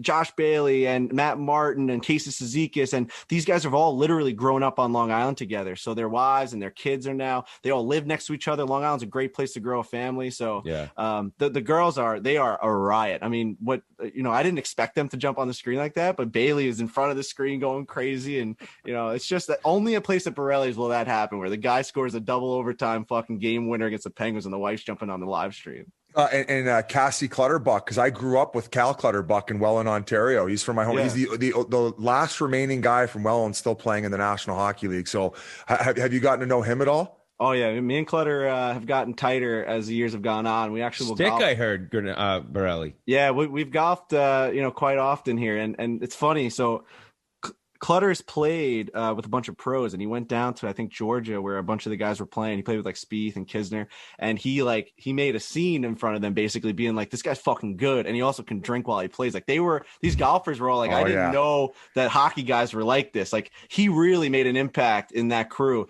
Where the point where Kevin Kisner last night texted me, what did it say? He goes like, "Come on, Cal, fucking put this in." Like, and then in the third period, he's like, "That wasn't a fucking penalty. Come on, bro. Cal's going to come up with the equalizer." He's got the PGA Tour like watching the Islanders now. So that's the kind of guy he is. Stick on the golf course, and couldn't be a nicer guy off the course, off the ice. Like he's probably one of the bigger shit talkers in the league. But fuck, man, that guy's got such a respect for the game. And like, we'll talk. I've always wondered, like, do these guys want to talk hockey with me? Because like when they go home, it's like you don't want to talk about your job at home, right? He's the kind of guy that will break down like what he was thinking and like. Oh, some guys love it and some guys don't. And if you've become close enough with these dudes that if they're talking to you about it, they don't mind it at all. Yeah. They just wouldn't even be mentioning it if they didn't really want to chat about it, you know? Yeah, I mean, I certainly at times love talking about the game after. Right. Well, on the flip side of that, they must, especially Clutterbuck, he must be asking you about everything you got going with foreplay. And by the way, congratulations to you guys on what you guys did for the ladies. Like that was awesome. You guys stepped up. Obviously, Riggs was a big part of that. Same with Trent. And I always forget the other fella's name. Lurch. He's forgettable. Oh no, but he's gonna like cry. I said that. I'm sorry. Yeah, he's not forgettable. He's a huge part of it. Yeah, well, Frankie, you guys are killing it, and we appreciate you coming on. So before I let you go, I will be in the building tonight.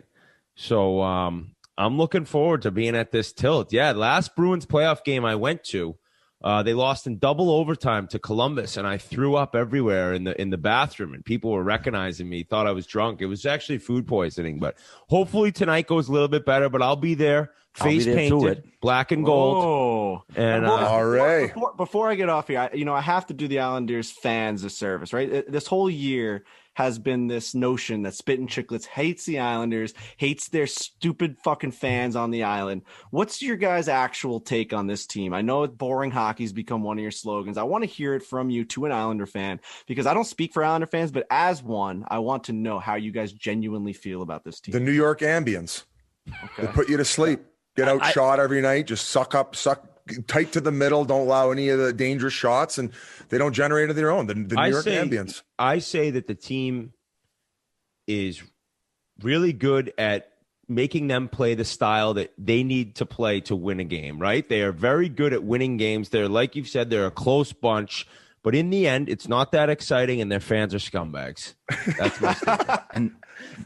I never shit on them. But they're great. They're a great fucking team. I've said that a lot this year. But they're scumbag fans. I went full octane on the scumbag stuff when they were throwing shit at Tavares. And I know it was only a couple people, and it was the snakes, the plastic snakes. But ever since then, I kind of wrote them off. What about you, RA?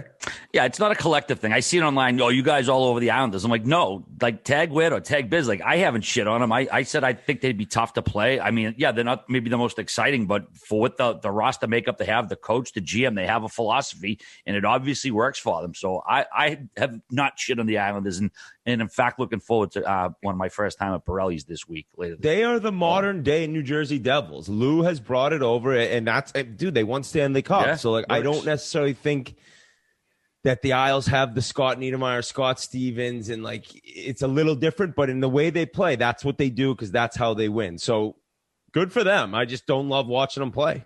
The fact that Lou won't allow guys to come on the pod is another factor. That's why we really hate him. That's another reason why, because we want to talk to like Cal Clutterbuck. I asked him to come on. He's like, I can't. Or Cal would want to come on. Eberle would be a blast, but they get fucking treated like they're 10 years old. Like, hey, Paul Mary, shave your face. Shave your beard, dude. I'm 33 years old. You're making me shave my beard. I just did an hour ago. You want me to eat? You want me eating pucks for you, and I can't grow a beard to maybe cushion it if it goes off my face? Come on here. Well, what I like is the term "earn the beard." Right? It's kind of like if you want a fucking beard, make the playoffs. I love that. It's something I've come up with. And the second one is, so you like the term that you made up. That's shocking. That's what the Islanders are all about. And the second thing I want to say is Palmieri. What I'm hearing from behind closed doors is that he actually shaved his beard before Lou even told him to. That's the kind of pull Lou Lamoriello has. Oh, he showed up the first day being like, "Do you think it's enough? Is Lou gonna see?" And everyone's like, "Dude, like, chill out for a second. You just got here." So yeah, it was very funny that Palmieri, before he got to the island, before he even saw someone, was worrying about where he was going to get a razor from. I've heard it from everyone. Like, obviously Lou has a certain, like, everyone thinks a certain thing about him, but if you're inside that family, they absolutely love him and they'll go to bat for him and go to war for him. So I think we're just, part of it is shtick. Part of it is us. We need somebody to hate on. Yeah, we'll take that. It's just like, as a fan, I watch this team and like you got Bailey, Beauvillier, Pajot, Wahlstrom. It's a fun team right now. Like, everyone thinks they're this older team. I argue with these fucking Ranger fans. They're the youngest team in the league. I'm like, yeah, like we have a couple guys that are old. Andy Green and Brock Nelson's now a veteran, like 28, 29, but they're a young squad, man. So it's, I don't know. I'm just really excited about it. I do thank you guys for giving me the time of day on the show. Like I said, it's a huge honor. Love the Pink Whitney drinks. We're doing frozen Whitneys at Borelli's now. Oh, yeah, I love hearing that. Oh yeah, the frozen Pink Whitney drinks are unbelievable. My dad's, Grinnelli, how many bottles of Pink Whitney did we go through last night? Guys, we got to hook Borelli's up. Mr. Borelli was complaining last night about how they're not getting enough Pink Whitney bottles. Frankie's telling me he's got to drive to local liquor. He's got to drive to local liquor stores just to put him behind the bar. So we got to hook them up. All right, okay. It's the official drink of Borelli's. It's crazy. This guy walks around during these games, even if we're not on stream, and he'll walk around with a tray, and it's just got 1,000 of these little shot glasses filled with Pink Whitney. And he did so many shots last night. So many Pink Whitney shots, dished him out to the whole place. It was unbelievable. I walked over to Fights. I said, man, my dad's had about 4 martinis, 10 Pink Whitney shots, and 2 beers. I said, if we need to cut this guy's mic off in the third period, you let me know. I was like, he's on the other side of the table. If he starts saying stuff, he's a 62-year-old Italian guy. Yeah, dude, he gets canceled on the live stream with like 30 shots in them, and we got 1 million people watching clips. You let me know right now if we need to turn that fucking mic off. So we just battled through COVID at this restaurant. I ain't letting him cancel himself now. Yeah, exactly. All right, Frankie. We're looking forward to hopefully a long series, and we appreciate you coming on and keep it up with foreplay. Like Biz said, you guys are killing it. All right, thanks, boys. Appreciate it. See you, bro. Good luck, pal. Big thanks to Frankie for joining us for a nice little chat. He might be the most passionate fan I know of any team anywhere. Like, I'm a Bruins guy, but like he gets like rabid, like faces when they score, and it is a sociopath. Yeah, it definitely is. But hey, boys, I mentioned earlier, boys and girls, summer's creeping up on us. So make sure you stay hydrated with our favorite sports drink, Body Armor. Today's athletes deserve more than your grandfather's tired, old, salty sports drink, which is full of artificial dyes. Enter Body Armor, made with potassium-packed electrolytes, antioxidants, and B vitamins, plus no artificial sweeteners, flavors, or dyes. Body Armor sports drink provides hard work and hydration and more, plus it tastes great. This week, I've been slugging the gold berry, but I also dig the orange mango, the berry lemonade, and the watermelon strawberry. Body Armor helps today's athletes stay on top of their game. Body Armor, available for purchase in-store and on Amazon now. Learn more at bodyarmor.com. Get yourself some of that stuff. Stay hydrated. Shitty weather in the Northeast this week, but it's going to be hot enough soon. We'll be complaining about the hot weather soon. All right, we're going to go back to that Islanders-Boston stuff. They got the season series. Let's see. The Islanders won that 5-3, but the Bruins won the last 3 games. They were obviously a different team after the trade deadline. Let's see some other stuff from game 1. That top talent, Witt, just dominated for the Bruins. Obviously, Pasta, Bergeron, Marchand, but of course, Krejci too. Charlie McAvoy with the big goal. Basically, the Bruins' big guns were way better than the Islanders' big guns. I don't think Sorokin played a bad game. Tuukka was what he needed to be, and the Bees are up 1-0. What a night at the Garden. I wasn't there. Like I told Frankie, I'll be there tonight. But if you look at the way that the Bruins played, and when that first line's going, and if you watch back the NHL.com 5-minute, you can watch the game. They show like 6-7 minutes. That line could have had 10 goals. And what I said to Frankie is I don't think that they have like Barzal is he's that skill level, but they don't have 3 guys like that. So if that line's going to go, and then they're also going to get secondary scoring and chances the way they have, then I think the Bruins, like they are huge favorites leading in, like will win this series in 5-6 games. I don't know, though, if Craig Smith's out, that's a tough loss. He's a playoff type player. He's looked good. It's not just been Hall who's changed that team. Now, granted, Krejci won that whole trade deadline by getting those guys as wingers, but Smith can't be out. Luckily, Grzelcyk came back when it looked like he hurt his leg because he looks great. But McAvoy, we've talked about it, that first round, another level, and that game the other night, he looks great. Not only is he killing guys defensively and playing lots of minutes, the offense is really coming. So, it was a good game. And like Frankie said, 2-2, with 15 minutes to go and on the power play. So I shouldn't have said 5 or 6. I think they can, but it's going to be a tough series. I just think that top line separates them. One thing that stuck out to me, Taylor Hall on the Pastrnak hat trick. Do you see that net drive pushing everybody back, the intangibles? I am so happy for him. He's playing so good at a high level. How happy must he be? Oh, buddy. And then he ended up scoring that goal afterward. But the Bruins look dangerous, man. And you talk about that secondary scoring, Krejci, his playoff numbers, it's fucking nuts.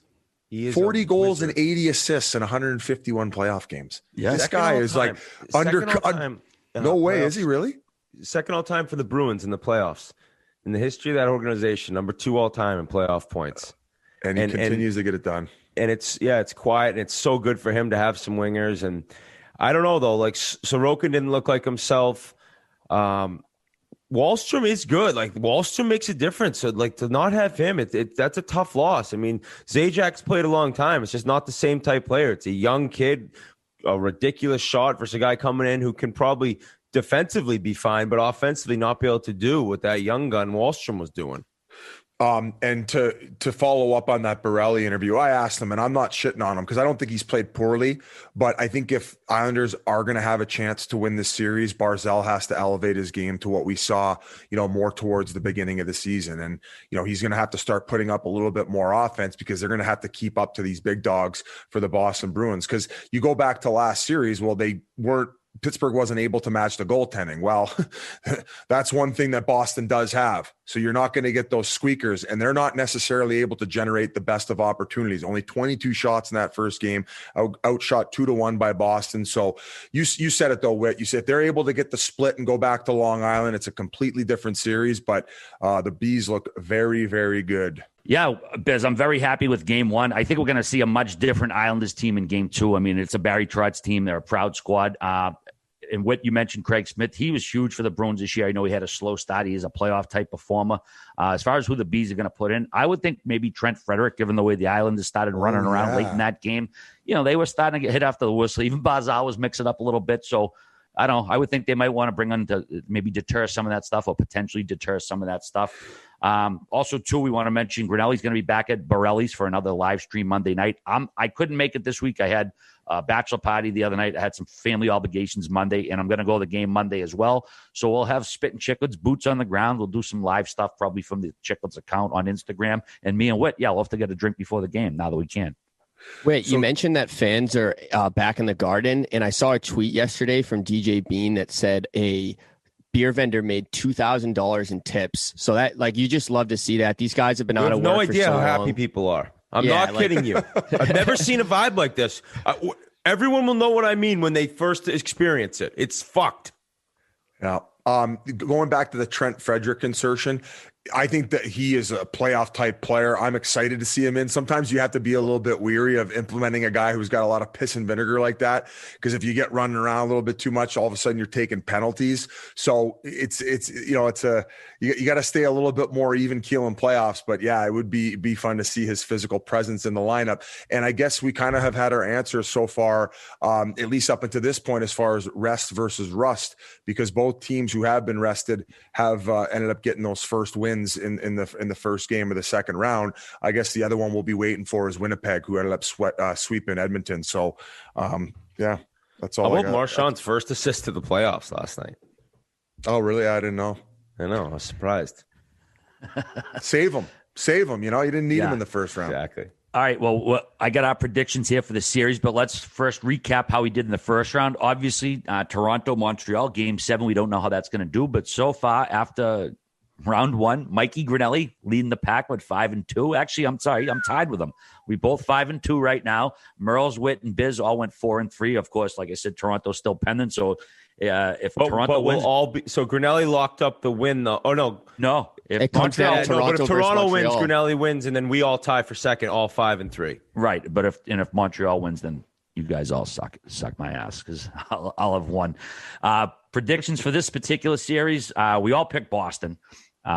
Shocker. Me and Grinnelli actually picked them in 7, and Merles, Witt, and Biz picked them in 6. So you guys will get the graphic up. You guys can tool on us. We'll probably wait until tomorrow night's game, obviously, before we post them. But I don't know, Montreal, that could be a fucking nice pick if it pans out. But we'll see what happens. But we're going to move along to the next series. Tampa Bay, Carolina. This is the first ever playoff matchup between these two squads during the season. Each team went 4-3-1 versus the other. Kucherov's been on fire. Aho's been on fire. We had game 1 Sunday afternoon. It was a great game, a fantastic game that ended on a terrible goal. Just an absolutely dud of a goal from Nedeljkovic. I don't even know what he was thinking here. It almost like he fell, but he didn't fall. Witt or Biz, one of you guys. It was just a awful way to end such a great game, such a shitty, ugly goal. Maybe anticipation. He thought it was going across the crease because it was such on a bad angle. Although it didn't even look like there was anyone backdoor. Maybe he thought it was going post. Yeah, and I think maybe he just slid out on his leg, and luckily for Gaudreau, he found that little hole. So that's just a devastating loss. And a team like that at Tampa Bay, where you could take game 1 at home, would be huge. So, but hey, that's Tampa, man. They could beat you anyway, defensively with good goaltending, or if you want to go run and gun, they could put up the points. So, that's definitely a tough loss at home for Carolina to start things out. Yeah, I think that they have to be happy with the way they played, though. And without that one gaff, and he made some huge saves, Nedeljkovic. So it was just a fluke gaff by a goalie who just completely missed the post. But you got to get that game at home now. I mean, we talked about losing the first 2 on the road, whatever. Sucks, but it is what it is. You lose the first 2 at home against the defending Cup champs, you're done. You're done. You're not winning 4 or 5. Yeah, I think we're going to get a great series. Carolina's been monster. A monster at home. I had their fucking record here. Oh, yeah, 3-0 at home in the playoffs. Well, before today, 23-5 they were during the regular season. They just got to keep Tampa Bay off that power play. That thing is absolutely vicious. It'll kill them all day. We didn't talk about Carolina's unreal troll tweet at the end of the series against Nashville. Oh, my goodness. How do we forget that? Dude, that was so people who didn't see it, Carolina released a tweet, and it was just 3 banners, Nashville Predators banners. Remind me of the one of them, but 2 of them I know was Creed played the second intermission and was the second loudest NHL crowd of the season. Tyler Lewan chugged a beer. And then Tyler Lewan. Our Bussin' with the Boys boy chugged a beer was on the other banner. So just the ultimate troll after beating them too. You know what? People were shocked by it, but I fucking love it. Oh, yeah. I like when the Twitter accounts get after it. That's what I mean. We saw in the first round, though, with Washington, how it can backfire a little bit. They ended up hitting the delete button with the Tom Wilson one. But what was. Yeah, that's different, though, dude. You're hurting feelings here. Someone was actually injured. Yeah. Didn't they have a follow-up one as well? Because I know Nashville ended up posting something where they blocked Carolina on social media, which is a funny reply. But they also got David Ayers to get the crank up going for game 1 against Tampa as well. So, oh, no. Ended up not going over so well. What was the other tweet? Montreal's flying. I'm up next. Yeah. David Ayers is going back to back. He's going to do a Montreal dance before game 7 tonight. Play him. Okay, so like we said, Tampa Bay got a 1-0 advantage so far in the series, and here are our picks. Let's see. Merles, Witt, and Grinnelli all like Tampa Bay. Merles likes him in 6. Witt and Grinnelli like him in 7. And me and Biz like Carolina in 7 each. So we'll keep an eye on that. Moving right along to the other series that started, Vegas versus Colorado. We obviously mentioned it a little bit, but a few other notes here. It's the first ever matchup in the playoffs between these two. Colorado went 4-3-1 versus Vegas. Vegas went 4-4 versus them during the season. Nazem Kadri is still out for at least 6 more games. He is appealing a suspension, but in the meantime, he's not playing. First game, though, Colorado absolutely dusted them 7-1. Just an absolute beating. I know you guys talked about Lehner coming in, which I don't know if the decision really mattered or not. I don't know if what's his face, DeBoer knew that and started him. But either way, got a little out of hand late. Ryan Reaves got a match penalty. He took a whack at somebody, and I think he was sitting on Ryan Graves' head. Well, after the game, we just got a quote. Gabriel Landeskog said, I don't know if you can call that physicality. Reaves, he's on a mission to hurt someone in the third. Obviously, opposition is going to be pissed off when that type of stuff happens. And when you see it, you do got to wonder, is he just trying to hurt this guy here? And, Graves was on the ice for a little bit. So Graves was the one who hit Janmark. You mentioned that earlier, right, Whit? So you got to think that that's retribution. Obviously, when a game gets out of hand like that, and then there's a questionable hit coming from the side that's beating on them as far as a score, there's going to be some retaliation, because if there's any time to do it in the series, it's right there. The game's out of hand. I don't know if there's going to be any supplementary. Well, watching it again, it's hard. There's so many legs around. It's hard to see on the camera angle what he's doing, but you can tell at one point he's got his knee on his face. So, yeah, I mean, game out of hand. And you're right. It changes it when you look at it that he had injured one of his teammates earlier in the game. Right. Yeah. And people are questioning whether it was a head hit. I don't think it was. I think that it was like, it was late and he was blindsided. It was a tiny bit late, and he did come off of his check. So, yeah, guys, I was complimentary towards Reaves in the beginning of the game and how he was playing, and I think he's a physical force, and he definitely makes guys, look over their shoulder, and I think he's a valuable asset. But they might be without him, and definitely some fireworks in game one to look forward to game two for. Yeah, so it got a little ugly late in that game. Oh, here was the other stat I want to throw at you guys. In the last 102 Avalanche games, they've only been shut out twice. Both times were by Marc-Andre Fleury, which added further to the whole goaltending question. But I think it's safe to say we'll see him in game two either way. And I'm sure that's going to get ugly as well. Our predictions for that series, Merles was the only one to go at Vegas. He took Vegas in 7.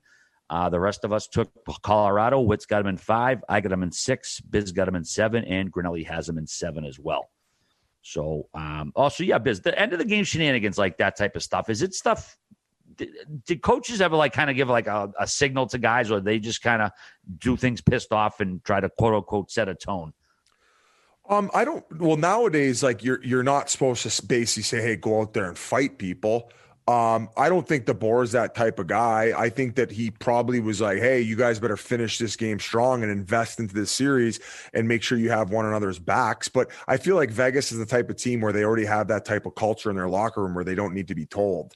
And I think Reaves wants to set the tone. I think they're out there late in the game. They're getting blown out. And I don't think the coach has anything to do with that particular instance.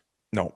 Not in this case, but we did mention though that late in the game with that game out of hand, there was a few chippy plays too. Already, I don't know if you've already mentioned it. The reverse hit by Pacioretty on Girard, and it was originally called the high stick, where he ended up getting him a little bit high. He went down the tunnel a little bit, mind you. He's not very big, so even if Pacioretty's bent his knees at 90 degrees, I still think he's going to get him in the jaw. And then even in the front of the net when Vegas scored their first goal, it was a battle in the net front, and Carlson and Girard had a collision, and Girard went down, and he wanted an interference call. So it's more like, hey, this is fucking playoff hockey. Stay on your feet. And Whit, you know the old chirp going by the bench. Oh yeah, stay on your fucking feet. Yeah. I was getting it all the time, but I was like, dude, I'm not even diving. I just fell. Yeah, my ankles can't keep me up. All right, apologies. Did you already mention too that DeBoer, he's 6-0 in game 7s now? I had not. No. That is like, somebody asked me, just said, oh, it's all about preparation. I mean, I just couldn't believe when I saw that. To never lose a game 7, you've been in 6 of them. That's an amazing stat. Yeah, it must be a hell of a motivator in the room for that kind of record. And hey, this is the series everybody wanted, man. I mean, it was a blowout tonight, but last night I should say. But I think game 2 will be significantly closer. Biz, what do you got, buddy? Last thing I'll say, Nathan McKinnon. I think that I take a lot of consideration in a playoff play. If he continues on this pace, he's got 15 goals. I don't even know if he had one towards the end of the game, so it might be 16, but he has at least 15 goals in his last 13 playoff games. If he continues this all the way to the finals, I would be willing to say he is number 1 in the world, at least tied with McDavid, because what the fuck he's doing right now, especially when he's playing against the higher caliber players and teams, he is doing it at an enormous pace. Dude, since March 1st, he's got 57 points in 36 games. So, and he's going through the neutral zone. And I put out a tweet. People are talking about his goal and how it looks like it's in fast forward. Or let's talk about Nicholas Hag and that poor fucking guy, flat-footed in the middle of a video game. Oh boy. Yeah. And let me tell you, there's nothing you can do, bud. That's when you throw your stick. You can do. Just shake that one off. Yeah, I mean, he made Alex Pacioretty. And somebody sent me the clip of Pietrangelo at the outdoor classic on Lake Tahoe, and he was backing up on him, and he goes, "Oh boy!" And then McKinnon sniped one there. Yeah, he's. Hey, they're he's like, get gap on him. Oh, really? You want to try to get gap on this guy? Just stand at the top of the crease. That's how you're going to get your gap. And lay down. That's how you're going to ensure he doesn't blow by you. On top of you. Oh my god. We should do a content piece when I beat him on draws. We could do a couple out of the gates. There's this drill that they do out of the gate one-on-ones where the forward starts at, where does he start, at the hash mark, or does he start at the goal line? And then the D-man starts facing the board sideways on the hash mark right in front of the goalie, and the forward starts in the corner on the goal line, facing forward. And so it's him going straight, and you got to do a hard crossover. Rob Scuderi was incredible at this. I used to just get blown by, but it's a nightmare. He would be at the red line before Biz had done his third crossover.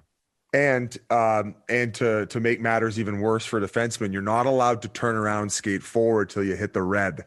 So I would be getting fucking roasted if I was going. I would make sure when we went away from the board after they lined it up. I would make sure to look what forwards were going where and make sure I was timing it properly. So I go against the slow guys. And you gotta bump a young guy. You're like, I'm going against him. Yeah. Hey, lace broke. Boys. All right. Obviously, we'll have a lot more on Winnipeg for you next episode. They're still waiting on Toronto, Montreal, so there's nothing to really preview or games to go over there yet. But we do have Grant Fuhr. And before we get to Grant Fuhr, I did want to say that at Labatt, they don't care if you're good or bad at most things in life. They only care if you're good at beer, being yourself and not pretending to be someone you're not. And if you are, they're good with you. After all, if you choose Labatt Blue Light, you're good at the most important thing there is, beer. We already know you're good at watching hockey. Be good at beer, too, with a pristine Canadian Pilsner Labatt Blue Light. We were drinking these in the live stream last week. So good. Takes me back to my teen years up in Montreal. And we're going to be working with Labatt Blue all year. We have some exciting content coming up. So grab a pack and enjoy. And who knows, if the bees keep on chugging, we'll have some more live streams for you. But without further ado, here is Hockey Hall of Famer Grant Fuhr. Well, it's an absolute pleasure to welcome our next guest to the show. This goalie was a key part of the Edmonton Oilers dynasty back in the 1980s that won 5 Stanley Cups in 7 years. He played in 7 All-Star games and won the Vezina Trophy in 1988. He also holds the goalie records for most games played in a season with 79 and most points in a season with 14. In addition to the 5 Stanley Cups, he's also the first Black person to be inducted into the Hockey Hall of Fame. Thanks so much for joining us on the Spittin Chiclets podcast, Grant Fuhr. How's it going, Grant? I'm doing good. How about you guys? Doing well. No complaints. Where are you coming to us from today? I'm down in Palm Springs. Oh, so I'm collecting a little sunshine right now. Nice. Definitely on the golf course today, RA. You know that. Hey, I'm interested because did you just say 14 assists, RA? Yes. That's way more points than Biz ever had this season. Shut the fuck up, Whit. Shut up. I knew that. I knew you were going to bring that up. I'm going to really. I'm going to shift it to golf though, and that's something else Whit likes. The legendary story of the day before the Game 7, a Stanley Cup final. You end up playing a little bit. So this is like your Jordan moment. You played 56 holes the day before Game 7 of a Stanley Cup final. Yeah, maybe 54. So yeah, we played a little bit of golf to relax a little. Gretzky was telling the story on your documentary. He just basically says the reporters, all their mouths just dropped. They're like, "What?" You're like, "Yeah, I would have played more, but it got dark out." They were a little more flustered than I was.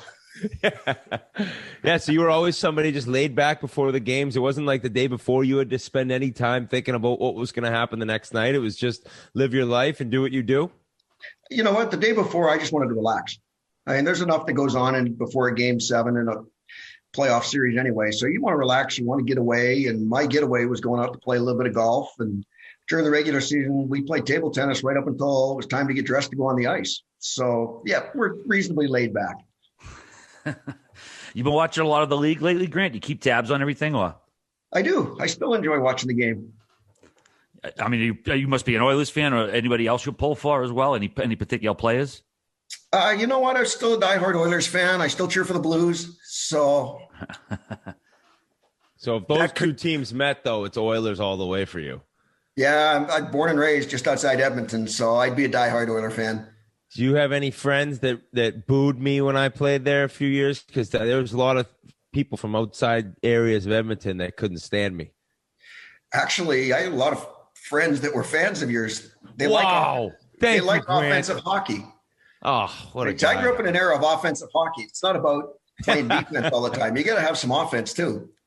Yeah. Well, how did you get stuck in net? That's normally RA's question. So when you grew up, did you always want to be a goaltender?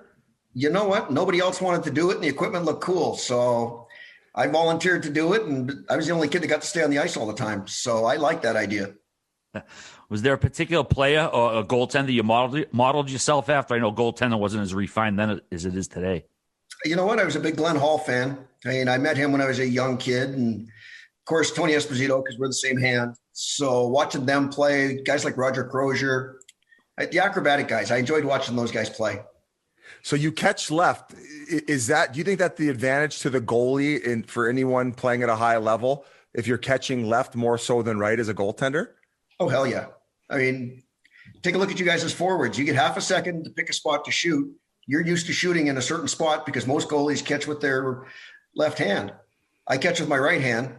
Your instinct is to shoot at the blocker side. That's my glove side. So, and I'll give you a nice look at my glove side to make sure you see it too. Fair enough. I had them mixed up, by the way. Which way do you play golf then? I play golf right-handed. So you're I'm that mixed up guy. In catching? Sorry? Playing baseball, you throw lefty? I throw lefty in baseball. All right, so you can kind of do it all. You're just an ambidextrous one. No, I'm just mixed up. I think that's what ambidextrous is. Grant, we watched your documentary, which we highly recommend. It's called Making Coco, the Grant Fuhr story. You can find that on Amazon Prime, among other spots right now. Seemed like there was some debate about taking you the Oilers in the first round. Where were you expecting to go for that draft? You know what? I had no idea. And I had no idea that that Glenn didn't really want to draft me. I didn't find that out until I watched the movie. So we've had a couple of laughs about that afterwards. But no, I mean, to me, it didn't really matter. I just wanted to be drafted. I didn't care where, when, whatever. You just want a chance to play. And the fact that I managed to get the move home to play was just a big bonus. Was it common for goaltenders to get drafted so high back then? And given the fact that you got picked so high, do you think it added any pressure to you? You know what? Back then, I think the only one that was drafted higher before me was John Davidson.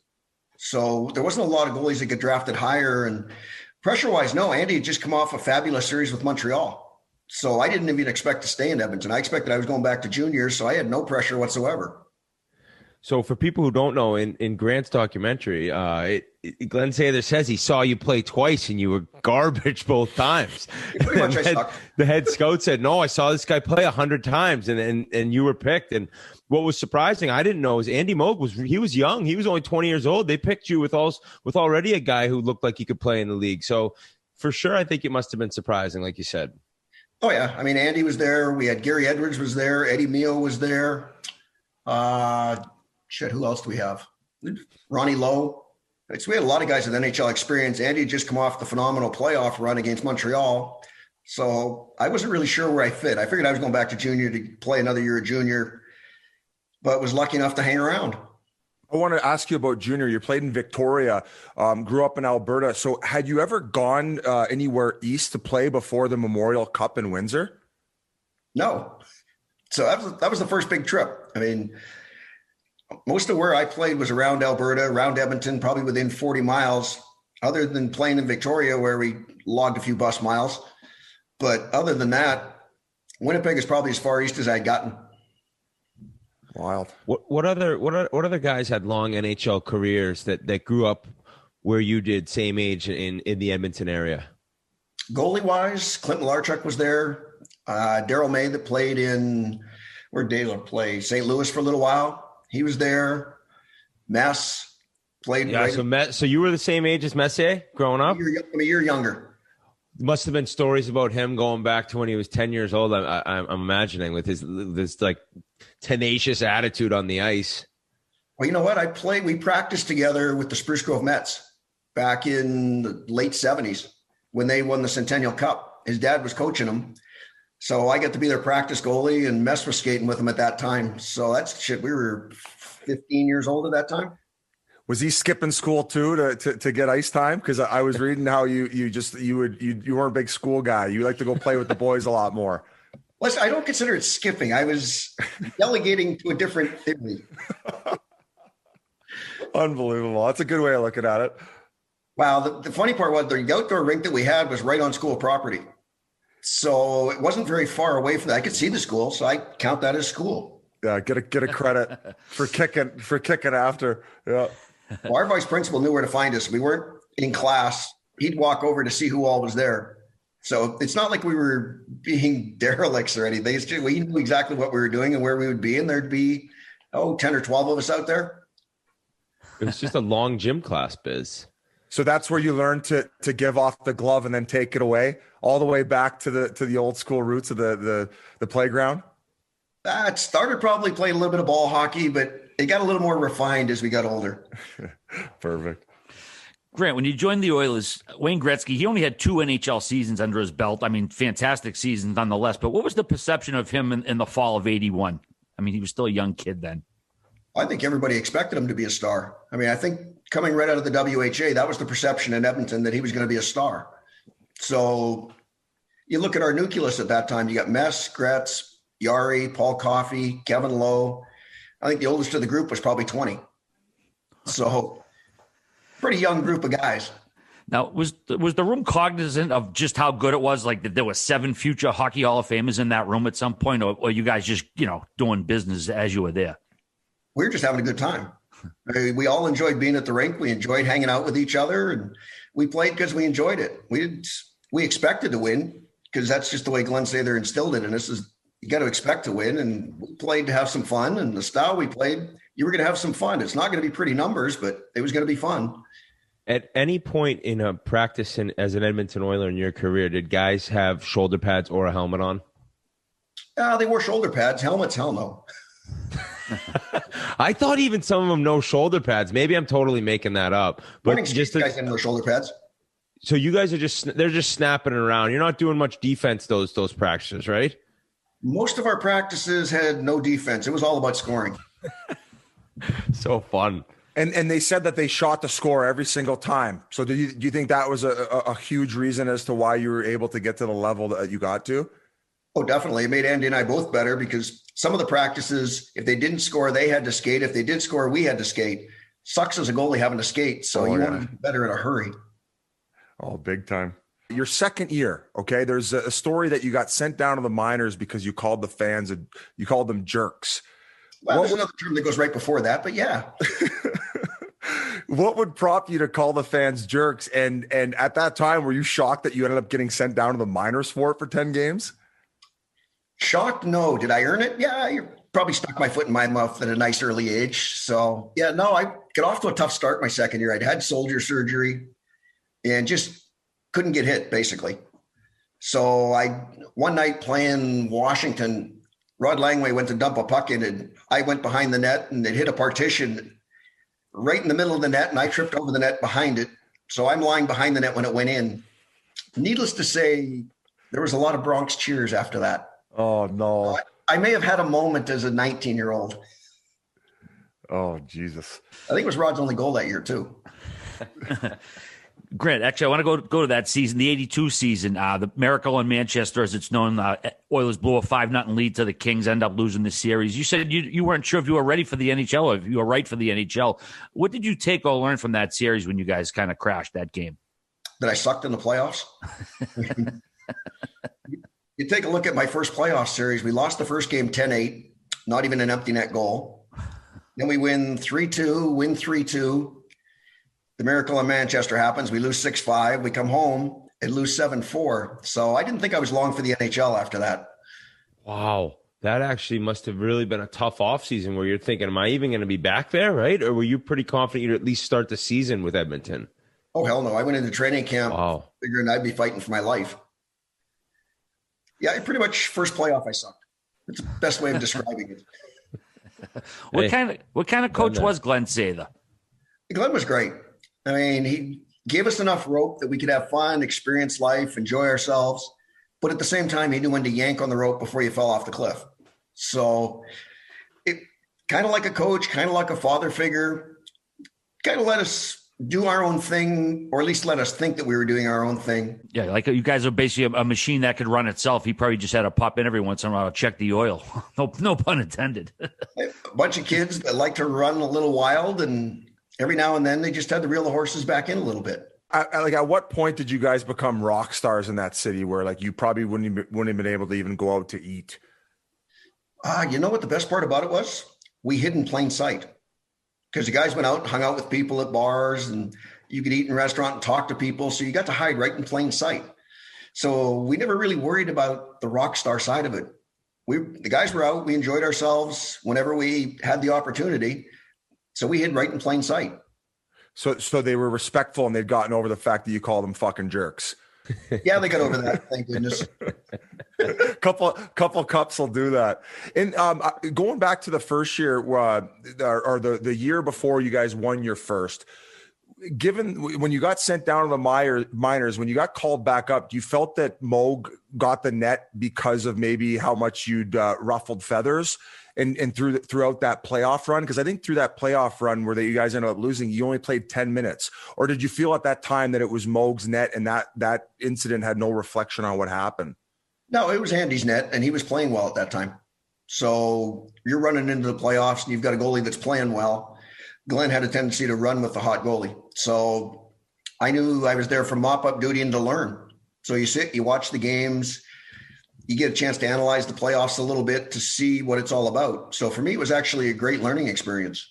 So throughout that process, Moog was still fairly young. Were you guys like going back and forth off your experience? Did you guys have a great working relationship? Because sometimes that's not always the case with goalies. It's kind of a bit of an odd position where you're constantly in competition. You know what the best part is? We were good friends. So we could bounce things off of each other, and you cheered for the other guy. I think that was the greatest thing is, one, back then it was all about winning. So if the team's winning, everybody's winning. Came down to contract time. If the team won, everybody got paid. So we weren't worried about individual numbers. You're worried about winning. And the way Glenn had set it up with Andy and I is you keep winning, you get a chance to play.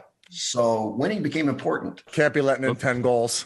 Well, you can, but you have to get 11. You just got to get that dub. Hey, wasn't that one of your rules in the locker room? You're like, hey, if you guys get to a certain number, I'll make sure I stop it at that top. You usually keep it somewhere around 4 or 5. I can handle that, boys. Yeah. Give me the over. Unless it sucks on a night where you're spotting them 3 or 4 in the first. Oh, we had a couple of nights where you'd spot them 3 in the first 2.5, 3 minutes, and then you'd end up winning 8 or 9-3. Yeah. Yeah, like you would sweat out the night before, by the end of the first, rally in between periods and get it done in the last 40. We might have a little nap through the first 10 minutes, and once the guys kicked it into gear, you knew you're going to get 4 or 5 to work with. That's how good you guys were then. You just had the luxury maybe sometimes to be like, okay, boys, I think it's time we turned her on. Well, you know what the fun part was? Defense wasn't really a priority in our world. It was all about offense. If you got 4, you wanted 8. If you got 8, you wanted a dozen. And it didn't matter what the numbers were going to be. Guys were going all offense. I mean, you get defensemen hanging around their crease looking for rebounds. You know it's not going to be a defensive struggle. You're going to give up 40 shots, but you're going to have 9 goals to work with. So it's not a bad situation. Sounds like street hockey. We hear so much about Mark Messier's leadership. He has the award named after him. What are some examples of his fabled leadership that you can share with us? Well, let's just say if you weren't pulling your weight in the dressing room, you probably got a face-to-face conversation. Mess was our vocal leader. Gretz led by example. Mess was the vocal guy. So if it looked like you were not pulling your weight, you probably may have a comment or two from up close and personal mentioned. So he'd get right in your face, right in the middle of the locker room between periods, be like, and call guys out. You were dogging it. Oh my Practice, goodness! He let you know you were dogging it. There's no debate. So he was the guy where you guys never caught him slipping, like regardless of what happened the night before, how late it was, he was always the guy setting the tone in practice and on the ice. Oh yeah. Hey, the old adage when we played, if you can't play guilty, you can't play. So you gotta, if you're gonna go and have some fun, you better be able to play the next night. Love it. I love it. Not that Mess never did pull his weight, but what if he wasn't pulling his weight? Was that up to the coach or Wayne or somebody else? You know what? Glenn made the leadership accountable too. He made Gretz accountable. He made Mess accountable. So everybody was accountable to somebody. But the best part is the players were all accountable to each other.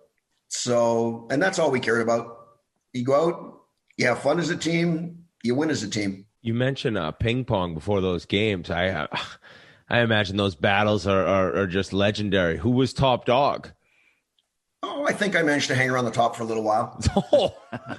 Jari was pretty good. Jari was a good player. Those Finns and Swedes are always very good at table tennis. Oh, they are. Tick thought he was a good player, but didn't win that often. Would you guys be gambling, playing and stuff, or would you just be? Was it all about the pride? Oh no, it's pride. Even if you made $1, it didn't matter. It was about pride. Hey, going off of the ping pong question, who was the guy in the locker room? If you had to pick one guy throughout the course of that legendary run you guys had, who was the catalyst as far as the humor is concerned? Because you got to keep things light in the locker room, and I'm sure you guys had tons of characters in there. But if you had to pinpoint one guy where he was able to ignite the group and get them chuckling on a day-to-day basis, it would have been Semenk. Easy pick. Semenk had a really dry sense of humor, and it would come out of nowhere. So if things got too serious, he'd come up with something that would throw guys right off kilter. Biz, he said Messier is just in somebody's face and he's just dropping one-liners and everybody's buckling. Pretty much. No, Biz, Semenko would walk in and say, Furzy, you're making me look bad when you get another apple. Semenk and I used to have a bet. We used to play for a bottle of Dom Perignon as to who would have the most points at the end of the year. That's awesome. And the year you had 14, obviously it was your year, right? It was definitely my year. I think we might have caught a couple of the defensemen too. Oh, geez. Yeah, you get a case. Oh, God, that's unbelievable. I got 7 more in the playoffs that year. Playmaker. That's we actually have that. You tied my career number in assists in one season right there, 14. Oh, God. You just mentioned Esa Tikkanen. We got to have some stories about that guy. He was an absolute character, huh? Oh, Tiki was beautiful. Hey, he was my next door neighbor, so we spent a lot of time riding to the rink together. Didn't he have his own language, more or less? Yeah, pretty much.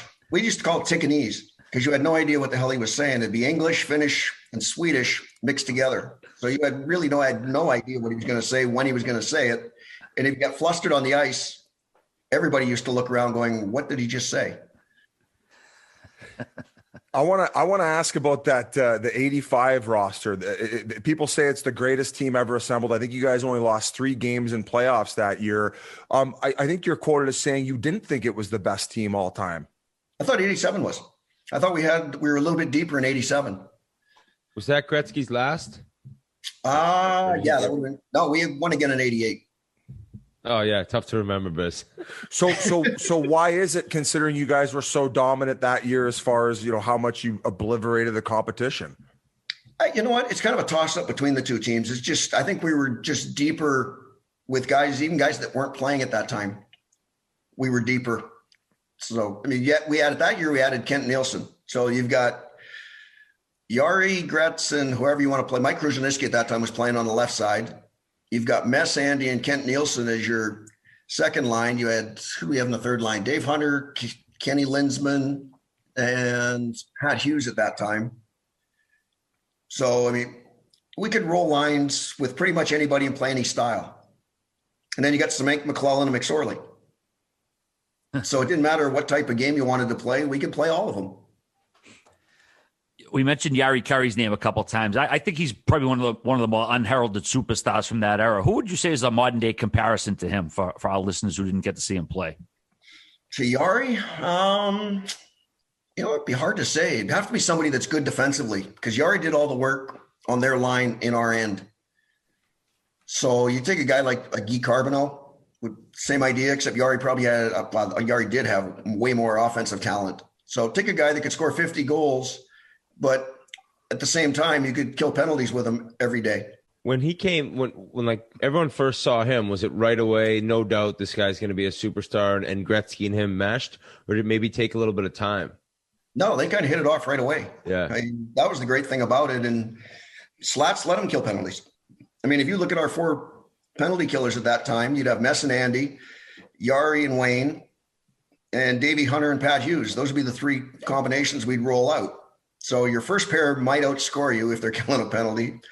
The second pair has a chance to outscore you. The third pair actually played defense. You mentioned the goal. I mentioned the goalies a little while ago. Do you think the goalie gear is like too big these days? I mean, when you guys played, you still had all the horsehair pads, and there wasn't a lot of style. Talk about how much the goaltending's changed in the equipment. Well, you know what it is? It's the weight. I mean, we used to lug around 25 pounds every night. So you wanted to wear it small so you could actually move. Whereas now, I think a pair of pads weighs about 4.5 pounds. So, of course, if it's that light, you're going to wear it bigger. So when they sit there and they talk about cutting the equipment down and this and that, all you got to do is put a little bit of weight back in it. Guys will shrink it on their own. Oh, so yeah, back then it was more about shedding weight as opposed to size. Oh, yeah, you wanted to shed weight. It's not.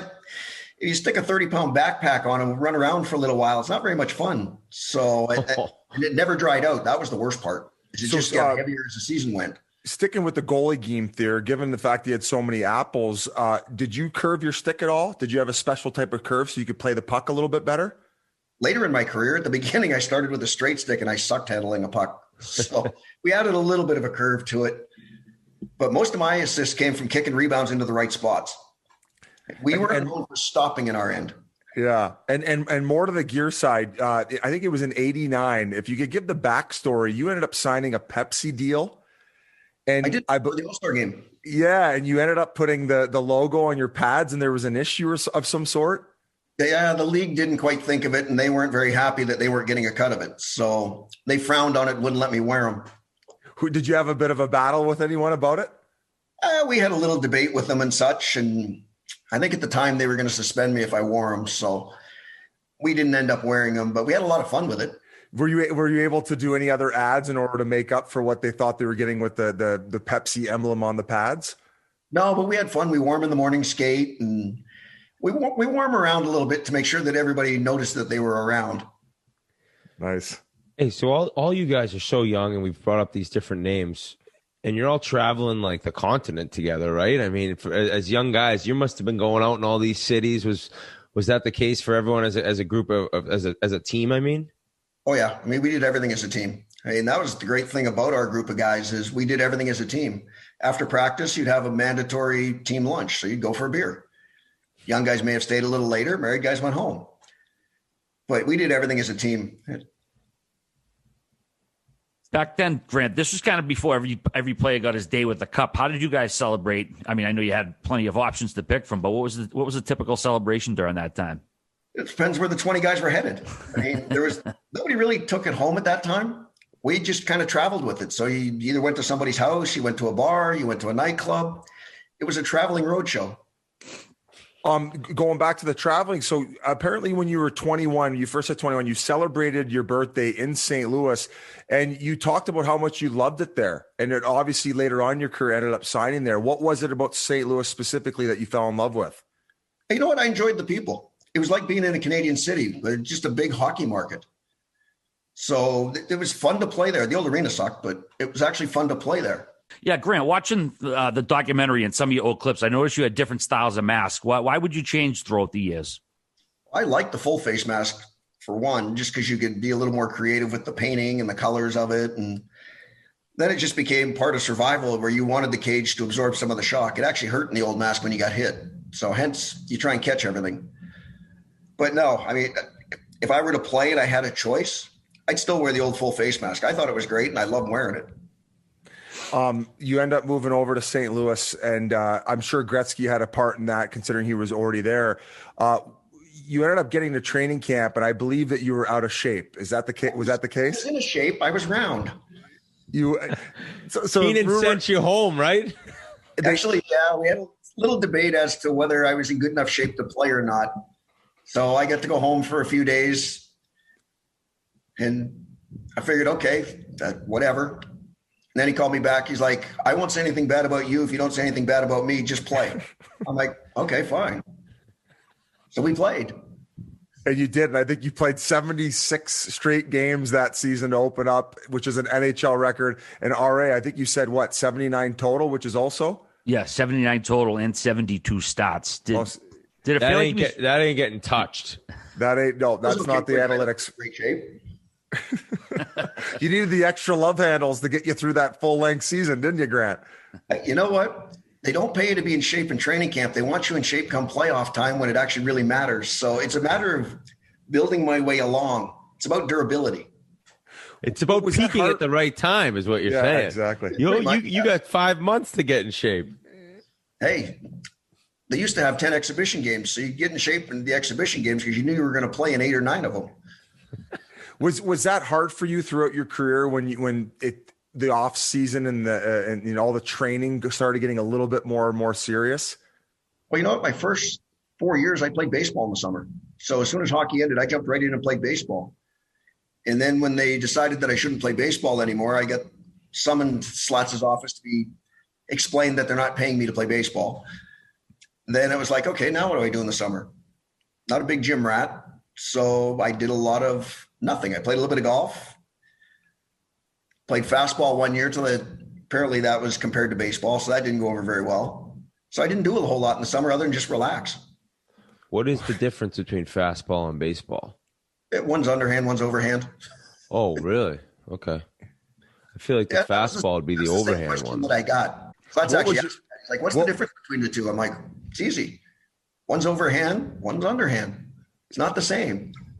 So I would imagine your relationship at that point with Keenan was probably pretty good for the rest of the way. I mean, maybe he was upset off the start, but you guys had a pretty good relationship throughout your time there. You know what? We did. I enjoyed playing for him. Was he hard on young guys? Yeah, he was hard on some of the young guys. But there's always somebody, and we had Hully, so he left the rest of us alone. Oh, why? Because they were constantly going back and forth so much? Pretty much. It was an everyday. It was entertaining. How's that? You'd go to the dressing room just to see what was going on. You'd want to get there early just to see what was going on. Like what? Like fuck you matches or just more like casual insults? Well, a little bit of both. There were a couple of games where there might have been the odd fuck you fight in between periods. But you couldn't go a week without seeing an ordeal happen. Oh no! If you were lucky, if you got 2 days. That is such a bizarre thing. Had you ever seen that type of relationship between player and coach before in your career? No, it was definitely a new experience. I mean, and at that time, I was spending a lot of time with Hully. We were hanging out, played a little bit of golf, so it was a little different. He's a wild card, huh? Hully is entertaining. He will tell you exactly what he thinks, whether you like it or not. Would you consider him the John Daly of hockey? Would that be a fair comparison? Actually, that's a good comparison. I consider him so you must be golfing with him all the time now in your retirement. You know what? I see him at different tournaments and stuff, and when we run into each other, yeah, we'll hang out, play a little bit of golf, have a good laugh or two. Have you played in that American Century Classic? I played in it for about 20 some years. Oh, no shit. Why'd you give it up? You get old, you get voted off the island.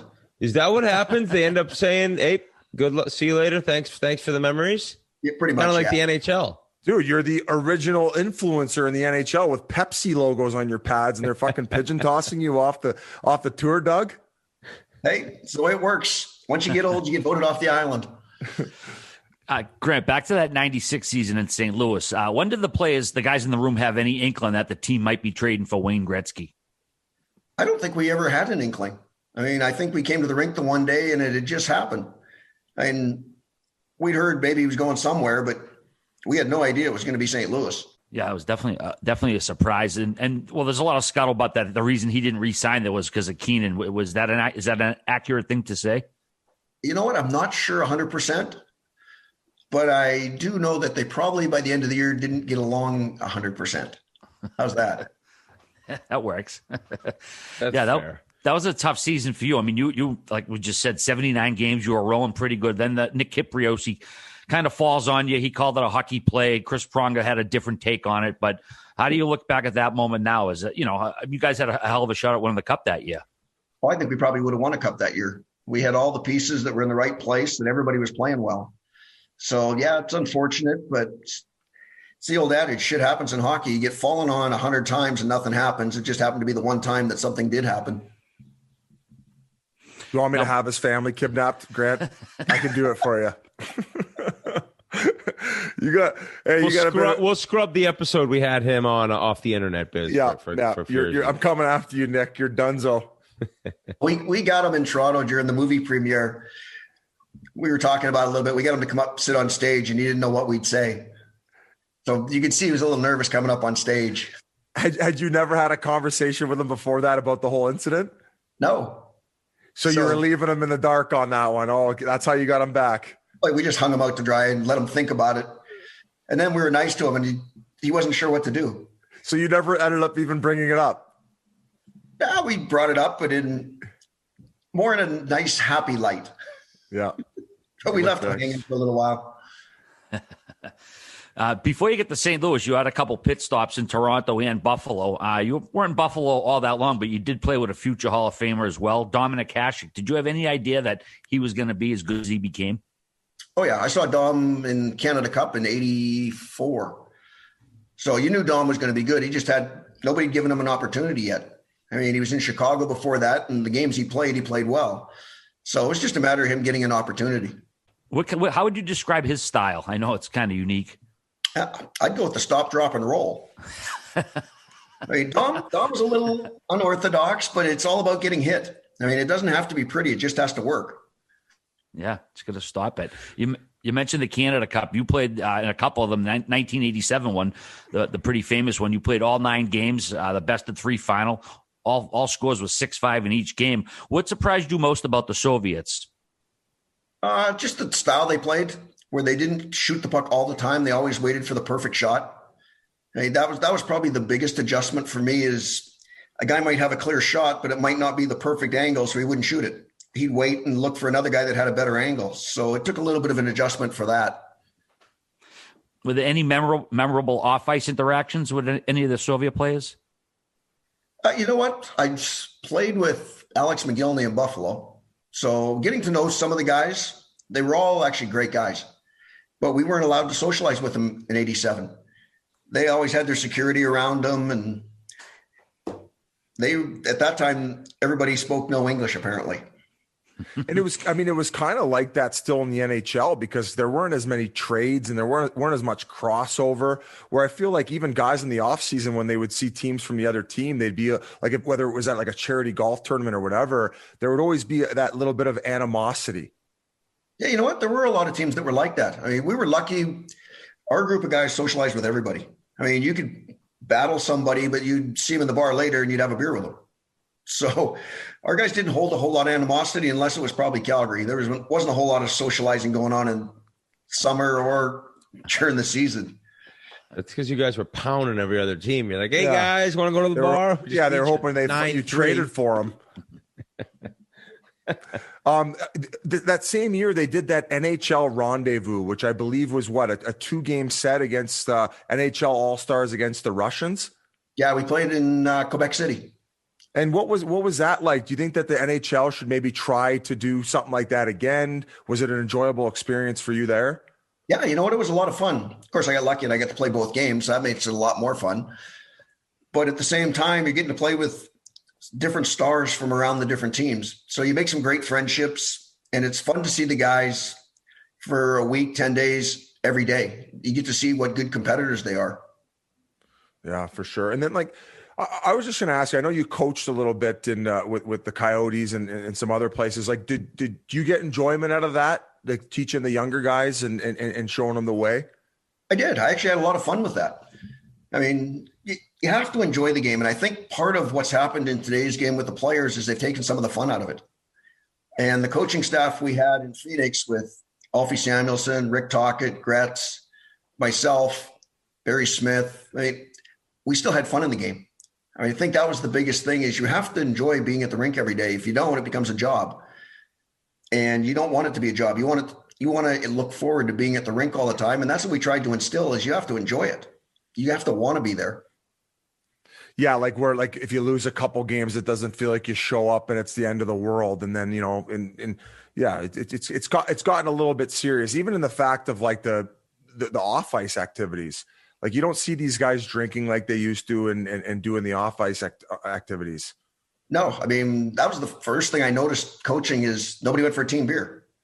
Everybody went their own different directions and everything. The teams weren't real close. And that surprised me a little bit. I thought teams would still be close, you'd want to play for each other by hanging out with each other and everything. And they kind of all went their own directions, or they went in little groups of 2 and 3. So that's what changed the most from when I played to when I coached. So many of your former teammates in Edmonton, you know, got into, you know, being general managers, being in the front office. Was that something that interested you or not really? No, I mean, front office, would it be fun? I don't know. Doesn't look like very much fun wearing a suit every day, but at the same time, what I know best is goalies, and that's what I enjoy doing. I still enjoy watching the goalies today. So that's what I enjoy. And if I ever get back in the game, that's what I want to do. Grant, I forgot to mention the LA Kings. You had a cup of coffee with them. You were traded there. A pretty significant deal. They sent Alexei Zhitnik back to Buffalo. You finished the season there, and then did they even make you an offer? Because you ended up signing with St. Louis. It just seemed they gave up a lot to bring you in, and then they didn't keep you at all. No, I mean, it was a trend. They were in a transition of management and that sort of thing, and it was my first chance to be a free agent. So we just wanted to see what was out there and see if there was any interest. And Mike Keenan happened to phone one day and asked if I'd be interested in coming to St. Louis. And I said, sure, I'd give it a go. Then he forgot to mention that he just traded Curtis Joseph, who happened to just win the most popular player award. So I missed that memo along the way somewhere. Then you got Coach Q, Joel Quenneville, after Keenan. How was your relationship with Q? Q's awesome. I mean, he's one of the most fun coaches I've played for, where he kept it light for the guys. It was kind of old school coaching. You practiced for 45, 50 minutes, but you practiced at 110%. So it was all high paced. It was fun, and the guys enjoyed it. Did you know he was a degenerate horse gambler back then? No, I had no idea. Oh, I don't believe you, Grant. Come on, Grant. I'm not a horse guy, so I didn't know. How about the Edmonton jersey retirement ceremony where you put the pads on, went for the skate? I think a lot of the guys have done that. What was that night like for you, looking back? You know what? It was pretty cool. I mean, it's not something you ever expect. I mean, I was just happy to play the game, let alone everything else that came afterwards. So to finally get to do that and do it in front of friends and family, it was actually a pretty cool night. I probably had more stress with that than I did playing. Yeah, did you give a speech? Yeah, you had to have speech and all that fun stuff. And being as that I don't like making speeches. You must have been panicked before. I know the feeling before you got to give a best man speech, the worst feeling of all time. Oh, no, it was, I mean, my Hall of Fame speech, I had written it and given it to my son to hang on to. And when I went up, I'd forgot to get it from him. So my Hall of Fame speech, I just went off the cuff because I didn't have my speech with me. So there was dire panic there. The same thing with the jersey retirement is I thought about writing a speech and I said, you know what? I survived one by just thinking whatever pops into my head, say that. So we tried that again. But yeah, I probably sweated more over that than I did over any game. Oh my God. Yeah, that would be that would be tough. Wayne Gretzky said you're the greatest goaltender to ever play the game. Like when you hear things like that from a guy of that stature, probably the greatest hockey player of all time. Like, does it make you uncomfortable? Or are you like, oh, that's my guy? Like, what's your first thought when you hear that? Hey, you know what? It's nice to have him on your side, but there's still guys I would put ahead of me. Who are the goats in your opinion? I'd start with Terry Sawchuk. When I started, he's the one that had set the bar of where you wanted to try and get to. So I would still put Terry Sawchuk there. I would put Marty Brodeur there. I'd put Patrick there. And then you could throw a bunch of different guys in along the way after that, where probably 5 through 20, there are a lot of great goalies. But those would be the top 3 in my world. So Patty Waugh being a little bit younger, when he had that massive hot side, obviously you're dialed into the goalie scene. Like, do you love that type of passion? Like, you know, when you talk to him and you end up meeting up with him, are you discussing those scraps he used to have? I found it entertaining. I mean, you look at Billy Smith. I love Smitty. My first 3 or 4 years in the league, Smitty was the guy. He was your money goalie. So, and you saw what a competitor he was and actually how mean he really was. And then you meet him off the ice and he's the nicest guy in the world. And it's like, okay, this is a little different, but it was funny. I mean, the competitive guys, Hexie was the same way, where you thought he was a lunatic, but in true sense, super nice guy. So yeah, once they put skates on, I don't know if they pinched their toes or whatever, but they had a little different side to them. Yeah, I couldn't imagine how many people wanted to go ask Ron Hextall for an autograph out in public, but they're like, maybe, I don't know, maybe he'll cave my face in. Actually, it was funny. He used to stretch right at center ice. And the one year in the finals, Kevin Lowe kept flipping pucks through his legs. And I thought, this is going to get really ugly really fast. And then the one game they did have a little conversation where Hexie maybe had a moment. And you've got Semenk there, you've got Marty there, you've got Dave Brown. I'm like, this could get really ugly really fast. But fortunately, cooler heads prevailed. There you go. If it's a regular season game, it might have been really ugly. Grant, there's one aspect of the doc I wanted to bring up. It was okay. The suspension that Commissioner John Ziegler gave you for alleged drug use or whatever you want to term it. I know way back then, the way society thinks about addiction and recovery and whatnot is way different. Like the way they went about that article was kind of seedy, I thought. But, you got a year suspension. You never were arrested. You weren't really caught up in any scandal or anything. It did get reduced. To me, it looked like you were getting scapegoated for what maybe everybody else was doing. Did you feel that way, or do you feel that way today? I probably paid penance for everything that had happened in the league at that time. But at the same time, I'd earned it. I mean, yeah, I did it. So was I happy about the suspension? No, I'm still not really happy about it. But at the same time, you can get mad and get frustrated and get pouted, or you can do something about it. And just decided to change the person I was at that time and go about my own business. Did it feel like the NHL was being sort of a moral superiority thing with you, like kind of, judging you, which again, society was sort of the whole way that back then? Well, they were going to make an example of me. I mean, there was no question about that. One, the team was successful. And what's the one thing that everybody likes to do with a successful team? Knock it down. So there I was, easy target. So yeah, I get knocked down for it. But at the same time, it made me a better person. What was the reaction around the league, privately from other players? What did they say to you? Well, you know what? I get a lot of support from players around the league. And I think that's the biggest thing, is it made me realize that the league itself is like a big family. I had a lot of guys from different teams that reached out to say, hey, don't worry about it. Not a big deal. You'll be back. So it was nice to know that there were players that had my back. So that year when you finished up in Calgary, did you kind of realize – that this is it? Like it's coming to me now. The body just can't do what the mind says to do anymore. Yeah, the mind was great. If the mind could play, I'd been fine. But the body had given up the ghost. And I think I was 8 or 9 surgeries in on the knee at that time. So I couldn't do what I wanted to do anymore and be good at it. I mean, I could have been average. I probably played for another year or two, but I didn't want to be just average. I wanted to still be able to compete at a high level. So it was time to say that's enough. Grant, I got to ask you, I heard a gobstopper story. Now, it might be completely fake. Is this thing true? I don't know. What's the story? About you liking gobstoppers and one got caught in your pad and you end up going down one game and hurting yourself. Is that a true story? It may have happened. Might have happened.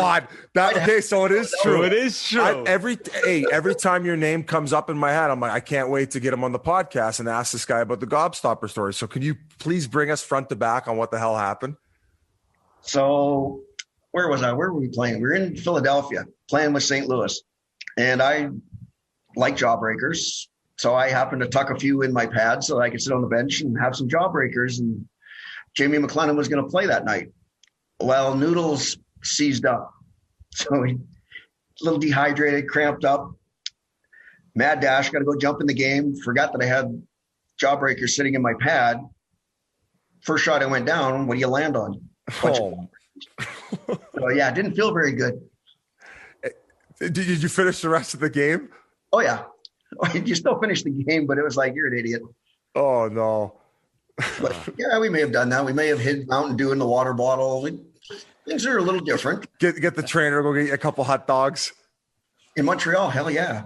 Oh, How many times did you get in hot dogs and then all of a sudden the goalie got yanked or you had to go in with a full stomach full of hot dogs?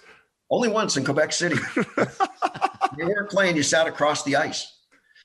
So you'd have a little tray of hot dogs. You'd have 3 or 4 hot dogs. And one night we were getting shelled and it just nicely finished a hot dog. And I forget who was playing that night. It might have been Ronnie Lowe. Got yanked. Into the net I went with the belly full of hot dogs. How were you? Were you kicking? Let's just say if you're guilty of it, you'll play well. Wow, gonna need the e-bug because of Willy Wonka over here. Which guys did you dread seeing coming down on a breakaway? Breakaways, I didn't mind. I actually liked breakaways because I thought I had an advantage. What you didn't want was a guy like Al McInnes or Reed Larson stepping into about 20 feet and everybody parting the seas. Or you get the one forward who's going to block that shot, but he's only going to do it with his stick. Or the guy who steps over the blue line and slides it along the ice, just posting. I was good at the flamingo. You know, that one leg that needs to be there. You lift that thing up and then boom. Oh, I saw a couple of guys lift. Koff tried to block a shot one night and picked up the wrong foot and it hit him on that foot. Yeah, that's the karma part of it. Then he yelled at me because it was my fault because he tried to block a shot. When you say you had the advantage, what do you mean exactly by that? What advantage? On a breakaway, it's about patience. So if I don't move, you've got to move at some point. Otherwise, you run out of space. So the longer I can stay in one spot, the harder it is for you to score. Huh. So it's a little game of cat and mouse. Also in the documentary, I know you mentioned that, you growing up in Alberta, that race was never a factor for you. Your teammates always accepted you. But was it ever an issue anywhere at all where you played that, like, for opponents? I guess we could talk about, did you ever have any issues with that? For opponents, no. I mean, I've ran into a little bit of an issue in Buffalo, but it was just a minor thing. It was just something I didn't expect. And you figure by 1993 or 94 at that time that the world had changed a little bit, but here we are in 2021, it hasn't changed. So maybe my expectations were a little high back then. Was it like a locker room thing or something on ice? No, actually, it was at a golf course. I get denied entry to a golf course because I just happen to have too good a tan. You're like, I'm a golfer, guys, too. What was your reaction? Right? Did you kick up a fuss at the time? Like, did you try to report it to who would listen to you? Like, how did it all go down? You know what? Teammates had a harder time about it than I did. I just went and joined another golf club. I mean, if people don't want you there, there's no point kicking up a fuss about it. You just go join a club where they do want you. But some of the media found out about it and they kicked up a big fuss. Some of my teammates at that time kicked up more of a fuss than I did. I was always taught if people don't want you there, there's no need to kick a fuss about it. You just go join better people. That's a good way to positive mindset. Great way of looking at it. All right. Yeah, I was just scrolling down. I had one. We kind of bounced around a little bit. Yeah, Toronto. We didn't really talk about that at all. That was another blockbuster you were involved in. Vincent Danfus went back to Edmonton. You had just turned 29, had some surgeries. Did you wish you stayed in Toronto longer? I know they didn't keep you all that long. You know what? It was a lot of fun. I mean, I got to Toronto just when they were starting the rebuild. The first year I was there, we weren't very good. But then we added Dougie Gilmore and Jamie McCowan, Rick Natras. So the team had gotten better, was going to make a good playoff run. We drafted Felix. So the team was good, but they needed one more scorer. So hence I get shipped to Buffalo for Dave Andrechuk. So they got their one more scorer and I got a different scenery, but could still live in the same place. I got nothing left. I had about 5 pages for you, Grant. And I mean, we appreciate your time. I mean, one other thing I had written down was the fact that in your last year, you got to kind of, help Freddie Brathwaite out. And I'm sure that probably meant a lot to you. And I know recently he ended up getting the call for the Henderson Knights. So he's still kicking and coaching as well. He did. I saw that. A great story about Freddie. When I got traded to Calgary, Freddie and I roomed together. So I got into Phoenix late that night, and Freddie had heard that I like to have cheeseburgers and such. So when I got to the room, he had already had room service ordered and everything for us. So we get off to a flying start. Can't ask for any more than in a roommate than having cheeseburgers and everything ready for you when you get there. Unreal. Good stuff. Well, thank you so much for joining the show and congrats on an awesome career. And that documentary, everyone should check it out. I really enjoyed it. And good luck with all the golf. I'm sure you get some tournaments coming up. Yeah, we got a few coming up. I'm going to go play Jermaine Dyes in Chicago. And we just got back from Bill Murray's, which was a little bit of fun. Oh, nice. Man. I can imagine. If you and Gretzky ever want to play with a couple legends in a sandbagger, let us know. Maybe we'll consider it. Oh, I would love to. All right. Maybe for $1 or $2. I don't know, Very man. good. It's a lot of pressure when the cameras are out and we got these sandbaggers going. I don't know if you're used to that. Nothing like the Cup Finals or the Canada Cup or whatever else you won. Real quick, do you ever play in a foursome with Bill Murray? I have not played in a foursome with him. Oh, okay. Yeah, he's a cat. He's another wild card.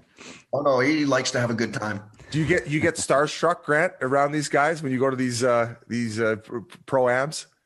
You know what? I've done it now for about 20 years. I'm just happy I get to call them my friends. I mean, the fact that you can walk up and have a conversation with them, spend some time with them, it's probably the biggest perk I've got out of the game is I've got great friends from all the other sports, the different entertainment venues, musicians. So it's actually been pretty cool. That's unbelievable. Well, hey, buddy, thank you so much for coming on and sharing your story with our audience. We got some younger bucks, as I mentioned before the interview started, that'll truly appreciate you coming on and sharing what it was like in the old days and the way that we like it around here. The way the game should be. Bingo. By the way, I like the bourbon collection over your shoulder. Actually, that's not bourbon. You know what that is, Grant? That's something we're going to send you a case of. That is Pink Whitney. That is the #1 selling flavored vodka in all of North America. Right there. Actually, you know what I had? Where did I have some? I had some somewhere here about a month ago. What did you think? It's good. Oh, attaboy. Okay. Attaboy, Grant. We'll send you a bunch of stuff. No, we're going to get you some pink pads. Fuck Pepsi and screw the league for not letting you wear those pads. We're going to get you some Pink Whitney pads and we're going to get you a case of booze, my friend. It's a deal. All right. Love it. Thank you so much. My pleasure, guys. Grant. Great seeing you. Thank you so much to Coco. What a career. We appreciate him coming on very much. And I want to talk to you guys about TaylorMade. We've discussed a lot about this company and the Sim 2 and the new family of drivers, fairway woods, rescue clubs, and 3 different sets of irons. And it's special. And the landing page is live. It's live, which means you can go to www.barstoolsports.com/TaylorMade. You've heard us talk all about them. And now you can finally get your hands on them. We've launched the page, like I said, so go to barstoolsports.com/TaylorMade to check out TaylorMade and Spittin Chiclets and Barstool golf gear to catch the latest videos from our sandbaggers. The elbow's feeling a little bit better. I'll be back. We'll be ripping the TaylorMades again. But what also goes good with the new clubs is a new golf ball. The tour response is for those people who've always wondered what the high-priced tour balls are like, and they're afraid to pull the trigger on the price, right? Well, the TaylorMade balls, these are the ones for you. And you can even get them branded with the Barstool or Chiclets logo at the Barstool store. What are you waiting for? Get yourself fit for the new Sim family of clubs and get out there. Barstoolsports.com/TaylorMade. Lovely. Well Great done, read. Whit. Well done, Appreciate Whit. that. Appreciate Let's that. get Coco some. He could play more holes of golf on game days. Seriously, huh? Or day before a game. 50 holes of golf the day before Game 54. 7 in the Stanley Cup Finals. Yeah. One of the fucking wackiest things I've ever heard in my life. Crazy It's stuff. Jordan Like shit. crazy. Yeah. I would have played more. Just got dark out. All right, we got some other NHL news. All right, speaking of crazy, I had this further down, but we'll bring it up now. The Tampa Arena fiasco with the jerseys that I blogged about the other day. This guy What videoed. a blog, RA. Do you think you were one of the leaders of this going down the way it did? I thought a lot of traction on that blog, and your blog had the video that showed, like, when I read it, I didn't believe it. Seeing the video was fucking insane. Yeah, and for those who might not have heard it or caught it yet, this guy recorded an interaction. Now, if you go to the arena in Tampa, if the club seats there's 3 rows off the ice, I guess they're considered club seats. You're not supposed to wear the gear of opposing teams. Now, this guy knew that, and he was sitting there with his kid, and he recorded the interaction with security. Now, was he being a provocateur a little bit? Yeah, maybe. But you know what? This rule's so fucking stupid, I don't care that he did. Security come over, and the one security guard threatened to call the cops. He was with this 11-year-old kid. They're Panthers fans at a game. It's fucking warm-ups. There's not even close to the game. They're not even on TV, and they're threatening to call the cops. So I saw it, and like a lot of people, I was like, this is so fucking stupid. The policy's stupid. And I wrote the blog, and I said, look, this isn't about Tampa. I have a long love affair with Tampa, the area, the team, whatever. I've been going down there forever. It's a stupid fucking policy. Well, lo and behold, the next day, Puck Daddy tweets out, he hears from Tampa. They're going to not enforce the policy anymore. The next day, they did a total 180. Well, it turns out the original policy was put in place 5 or 6 years ago because the fucking fans requested it in Florida because they didn't like fucking fans from other teams. This was, years ago. People go down to Florida, go see their team play. These babies complain, so the fucking team wouldn't let people sit there. So it was so fucking stupid. And again, it's not just Tampa. It's any team who does this. If people spend their hard-earned money and it's not an offensive shirt, it's a fucking shirt of their team, let them wear it, dude. It's so fucking stupid. If your fans can't handle it, then too fucking bad. Either way, they flipped they didn't change the policy. They just said they're not going to enforce it anymore. I don't know. I mean, I think, obviously you put something on Barstool, it's going to shine a bigger light on it. I don't know if the thing was going viral before that, but yeah, it's a stupid policy. And then a bunch of people tagged me. I guess the guy reached out to brain fart, Daniel Negreanu, the poker player, saying, "Hey, sit on the glass with me, and we'll see if they'll try to throw us out." Which is like, and people are like, "Oh, like with the crumple face like emoji." I'm like, who cares, dude? Like, it was a stupid policy, and yeah, this guy was like trying to get attention. But once that lady said, "I'm gonna get the TPD down here," it's like, fucking police department. The game's not even starting over a fucking Imagine the call Panthers to the jersey. Police department. She's like, "What?" It was fucking brutal. Like, what's the problem? Oh, couple things here, RA. It's nice having a guy who's like the common fan on the podcast because you have the people's back. You're a man of the people. Now you get to add this to the resume of not only creating the Vegas Golden Knights mascot, not only winning my octopus teacher a fucking an Oscar, and now you're changing team policies by the day, and maybe potentially end up buttoning up the TV rights situation in some of the hockey markets. So you are the man of the people, the podcast, and we love you for it, buddy. Well, thank you. I appreciate that, Paul. There is one thing I don't think you or I or collectively we can undo, and it was sad news. Robert Morris basically killed off the men's and women's hockey program. They tweeted out, "Oh, here's an update on our programs," and they killed them. They just cut them off. I know, obviously, college situations are fucking different, and pandemic wreaked havoc, blah, blah, blah. Bullshit. These people had no idea it was coming. These players, they got a letter that I guess was very fucking no, it was done surgical. Over a 10-minute Zoom call, wasn't it? It was a 10-minute Zoom call. And no questions after. They just got off, these cowards. They wouldn't accept any questions. It's insane. There's a GoFundMe going on, so we're going to get that link out. You think of the players and you think of the kids who have, like, committed there and are playing there currently, sophomores in college, just boom, you hit them with this. I think about the staff. All of a sudden, they don't have jobs. It's just crazy. And I've seen the argument of how many people go to the games and what their attendance is like. But the way that this all went down is one of the most bullshit things I've seen in college. And this is like, we talk about this isn't the NCAA. They're their own world. But this is still shocking. Have they already come out and said no matter what, or is it a certain amount of money that we could raise? If I did sound pessimistic from the get-go, it's just because colleges tend to make these decisions and not give a fuck after. They already know the heat they're going to get, but they already figured it out, and then they pull the plug on it. Of course, we don't want to see this happen, and if we can help in any way, we will. We'll support voices and raise voices. But again, it's just because these colleges tend to be scumbags about this that they don't give a fuck how we feel. So that was the reason for my pessimism. But let's move along to some more hockey news. The Anaheim Mighty Ducks, they did announce that GM Bob Murray and coach Dallas Eakins will both be back next year. The Ducks have finished last in the NHL 2 out of the last 3 seasons, 3 years without the playoffs now. But apparently the ownership likes with their wits in place. They do have some good young talent there, but I'm not going to criticize. I'm not really sure what the status is with those guys, but they're back for another year. We did mention the Seth Jones earlier. He's not going to re-sign with Columbus. He already said that he's going to test free agency. And Aaron Portzline, the great reporter for the Athletic, he covers the Blue Jackets. He basically is saying that he's most likely going to get traded. And I mean, it's a no-brainer. I mean, he's crazy not to try free agency, and they'd be fucking stupid not to trade him this summer because this is the highest his value is going to be. Some contender would love to add him for a year and maybe convince him enough to maybe sign there. I mean, he's probably looking at 8 years, $9 million, whatever he does sign.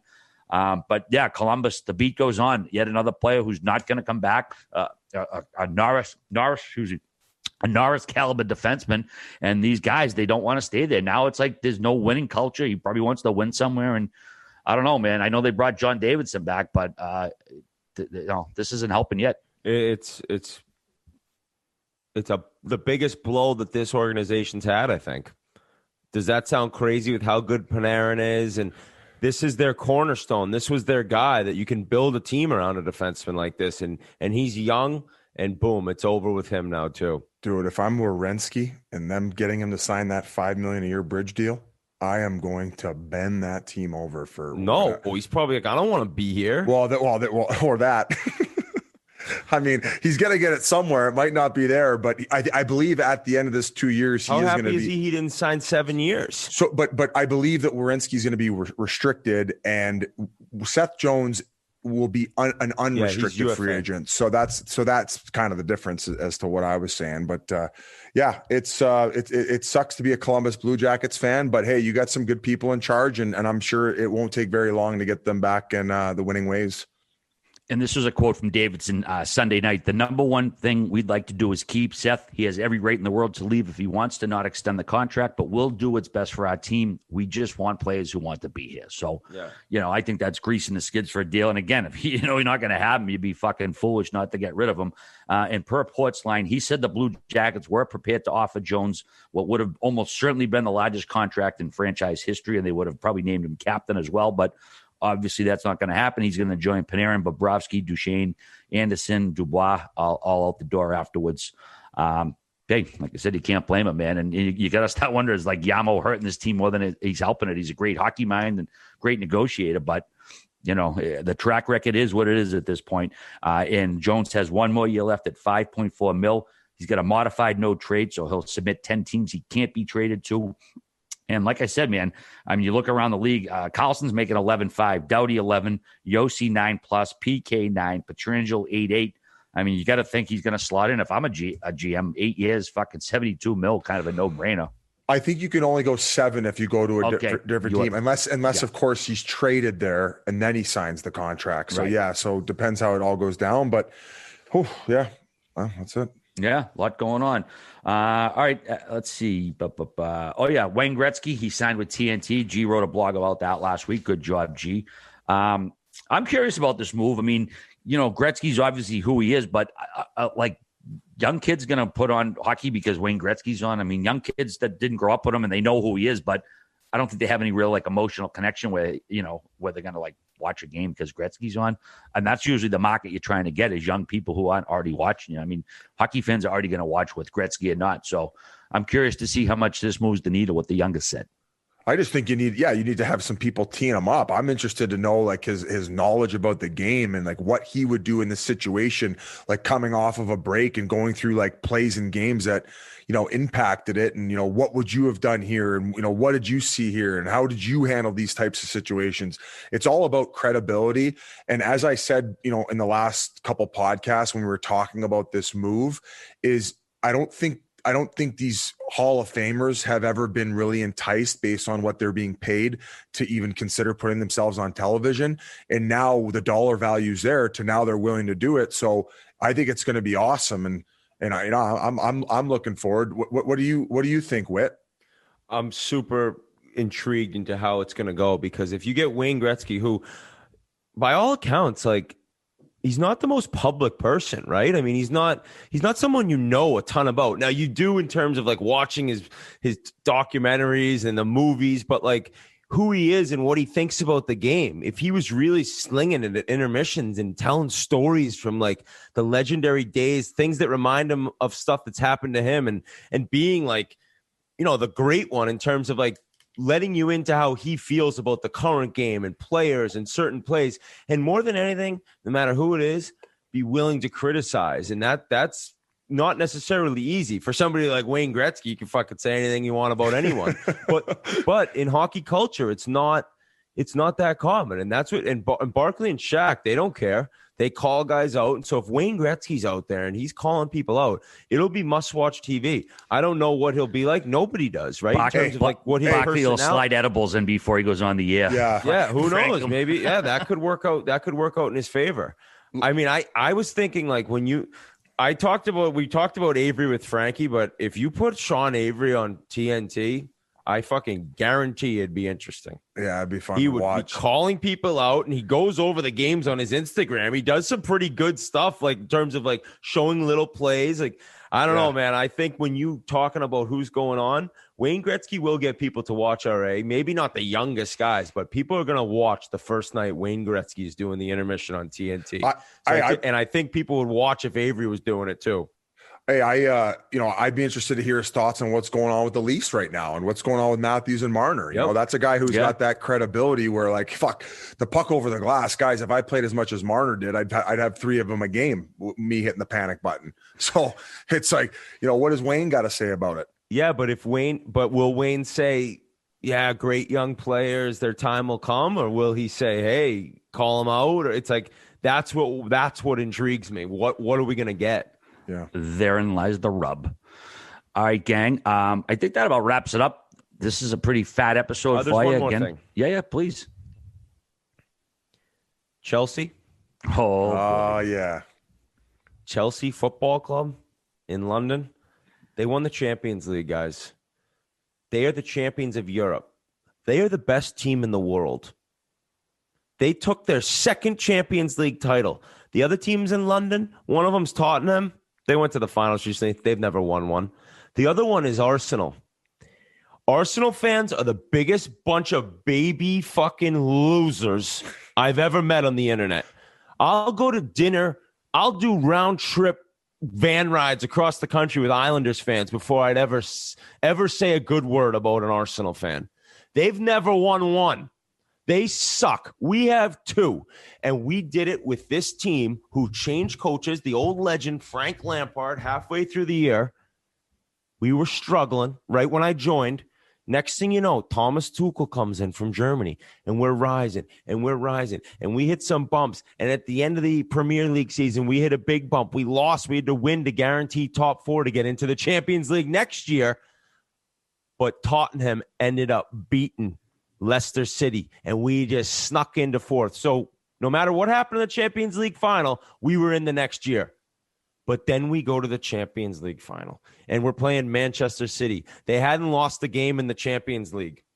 They had 1 draw, and we fucking beat them. The best team in the world, people said. We beat them twice in the regular. We beat them in the regular season once. We beat them in the FA Cup semifinal, and then we beat them fucking for the Champions League. They've never won Europe either. So to be a fan of this team, and I see people, this American doesn't know shit. Yeah, dude, I started watching soccer 6 months ago. You know what happened since? My favorite team won the biggest tournament in the world, you clowns. Obviously, I don't know what I'm talking about, but my team's the best team. And people say, will this guy be a fan in fucking 2 years? No chance. You want to bet?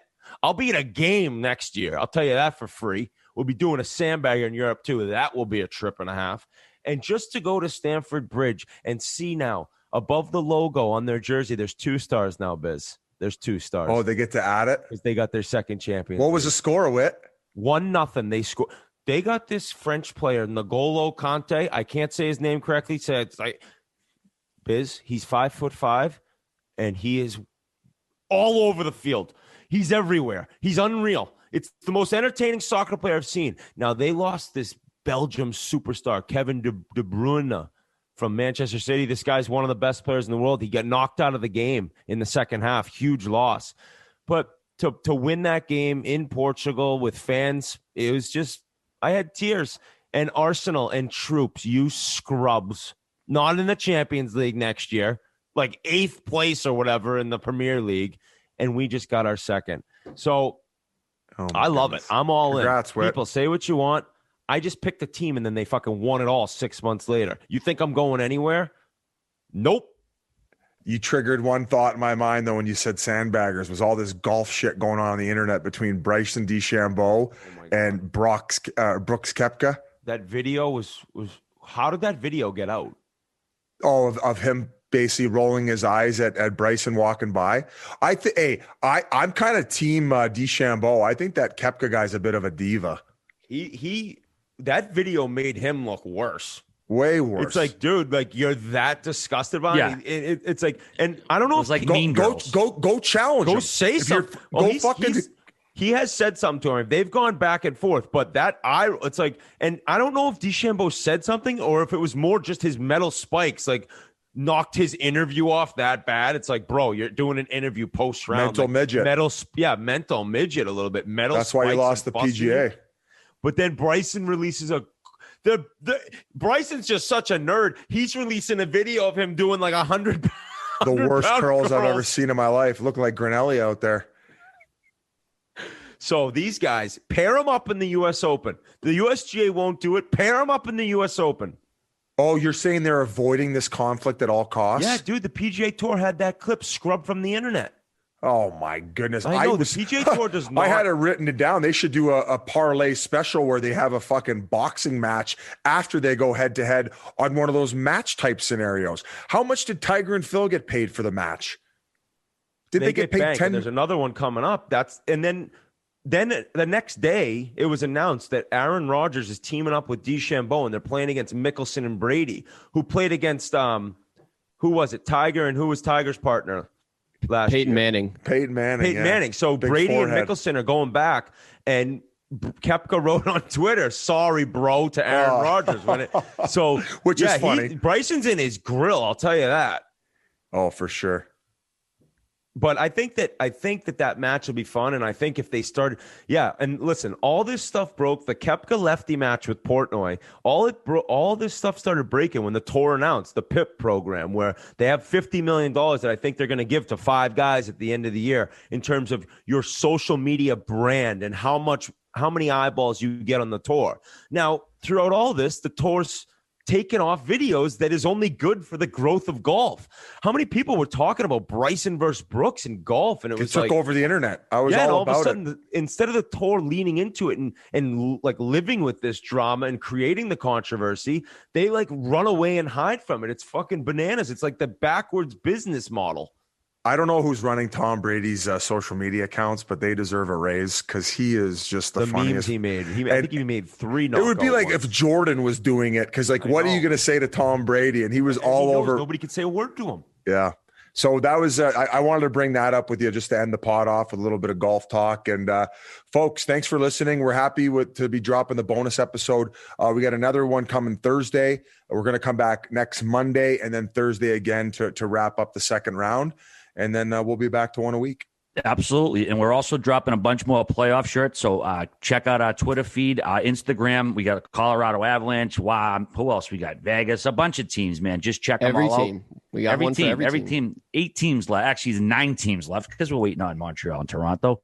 Also, tonight, make sure you check out our live stream from Borelli's on Long Island. Again, I'm going to be at the game covering it live. Wink, wink. But Grinnelli will be there with Borelli and whoever else shows up. So go Bees, and we'll see you later in the week. Peace.